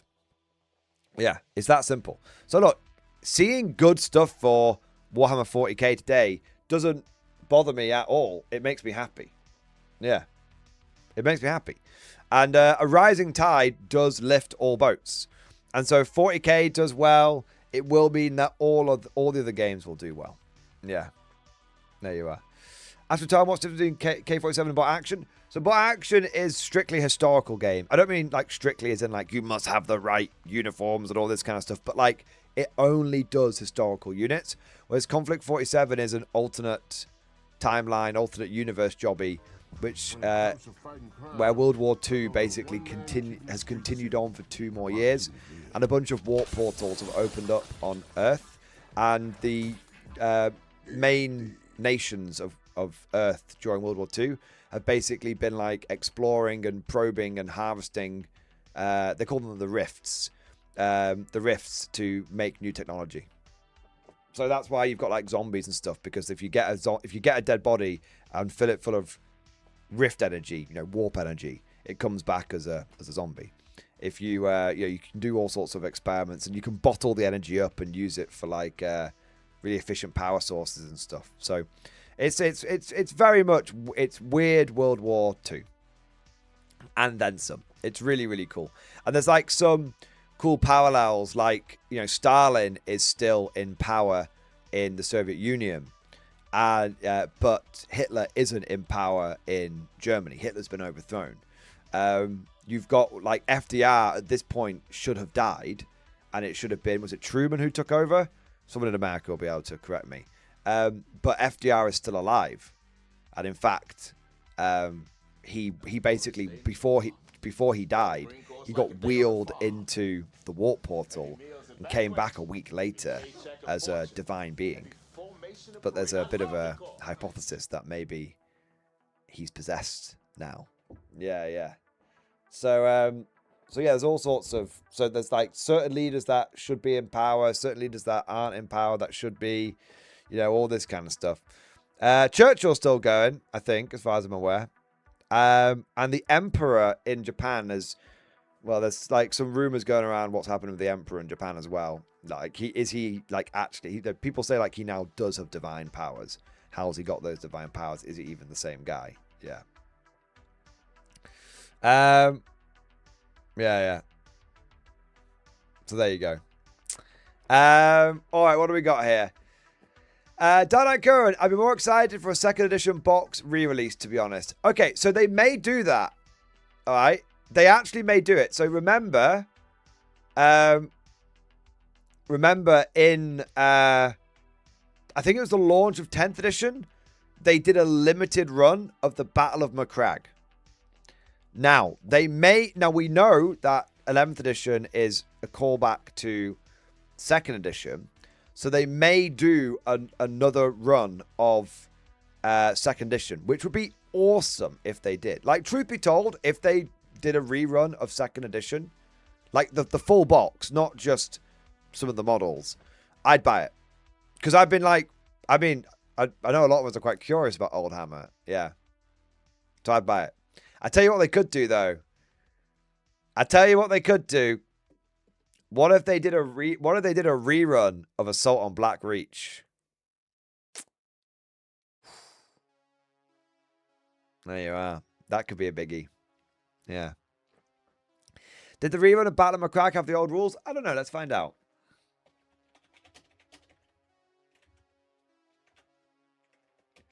Battle of Macragge made to order.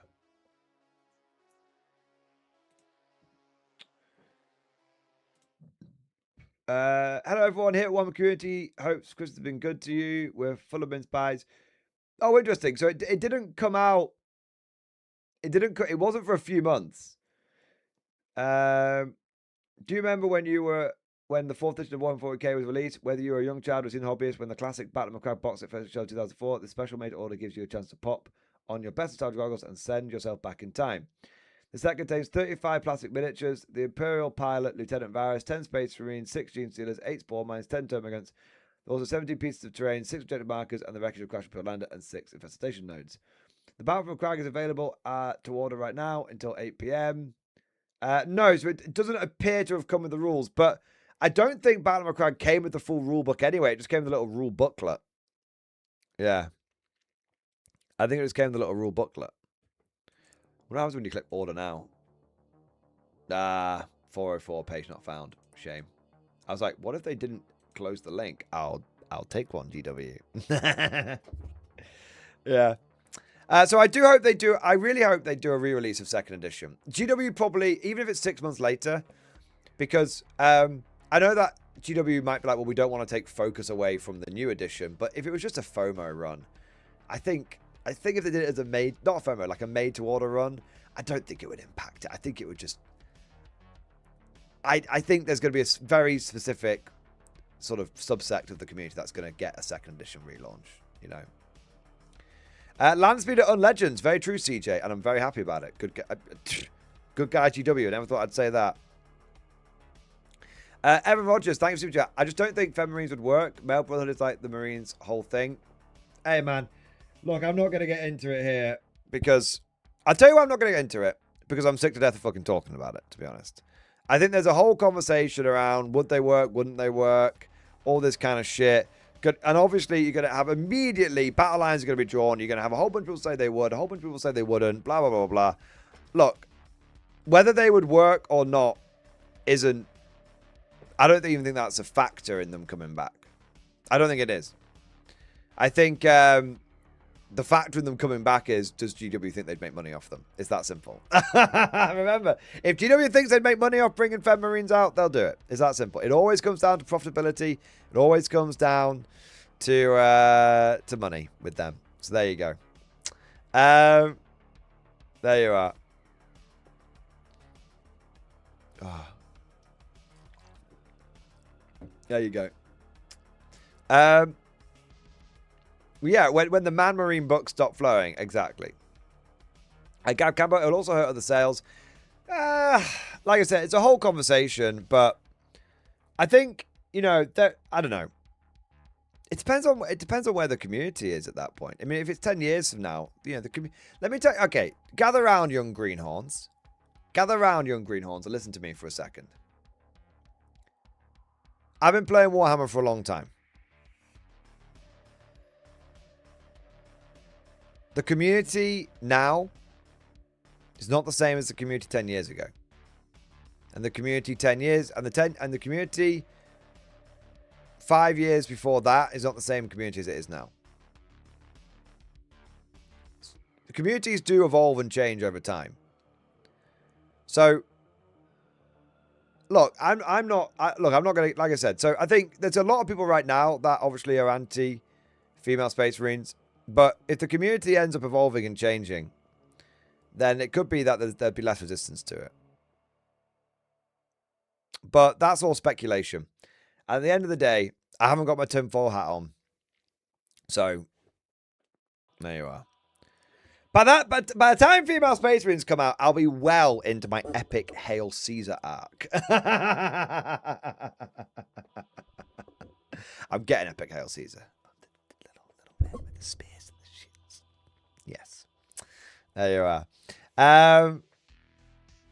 Nice. That's cool, Conflict Gaz. My local store gives me gives me things 2 weeks early. I currently have Graves and Crawl, and I got the Custodians and Caladius tanks early too. That's awesome, man. I will say, the best bit about the new Custodians release has been those tanks going to plastic. That's huge. Yeah. There you go.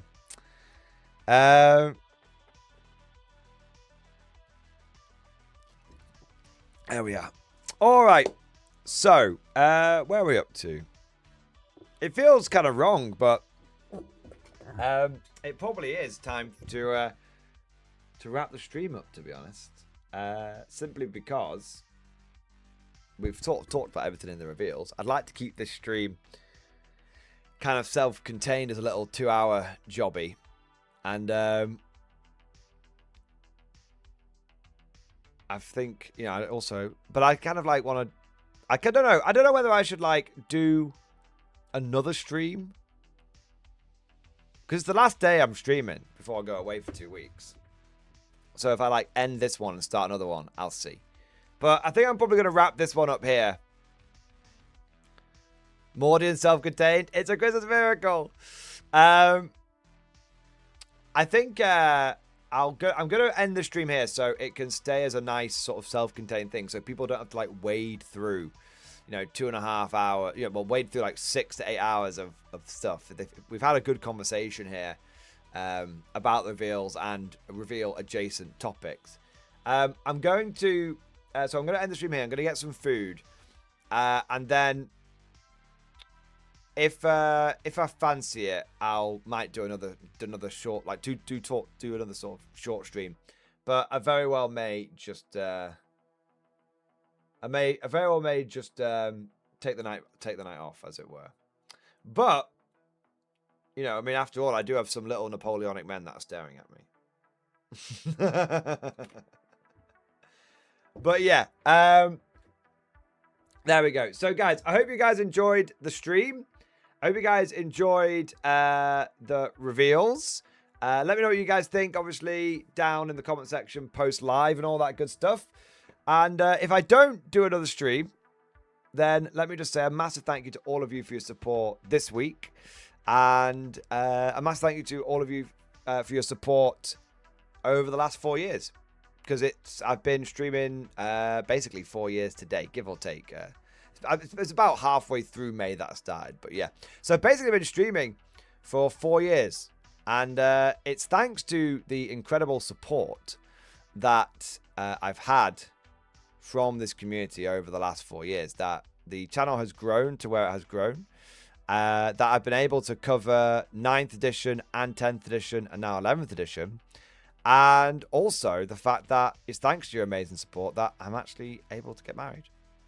Because you guys are extremely generous with all the super chats. We've got a really dedicated community. We've got fantastic sort of watch time on the videos and everything. And it's awesome. So yeah, I want to say a huge thank you to all of you because I've been saying for years that you guys have had a positive impact on my life. And the proof is in the pudding. I don't think I would have been able to I don't know if I would have been able to have got married without the support that you guys have shown me. So there you go. Thank you. But before we get to soppy bollocks, I want to say a massive thank you to all. If I don't stream again, I will miss you all. I'll be back on the 18th of May. I know, it's like ages. It's like nearly a whole month off. But yeah, we're back on the 18th of May, and I'll be ringed up. I'll be married, honeymooned, and I'll be looking forward. I'm looking forward to the time off, but I'm also looking forward to coming back at the same time. All right. But with all that said, thank you for watching. Hope you enjoyed it, and of course, as always, I'll see you guys next time.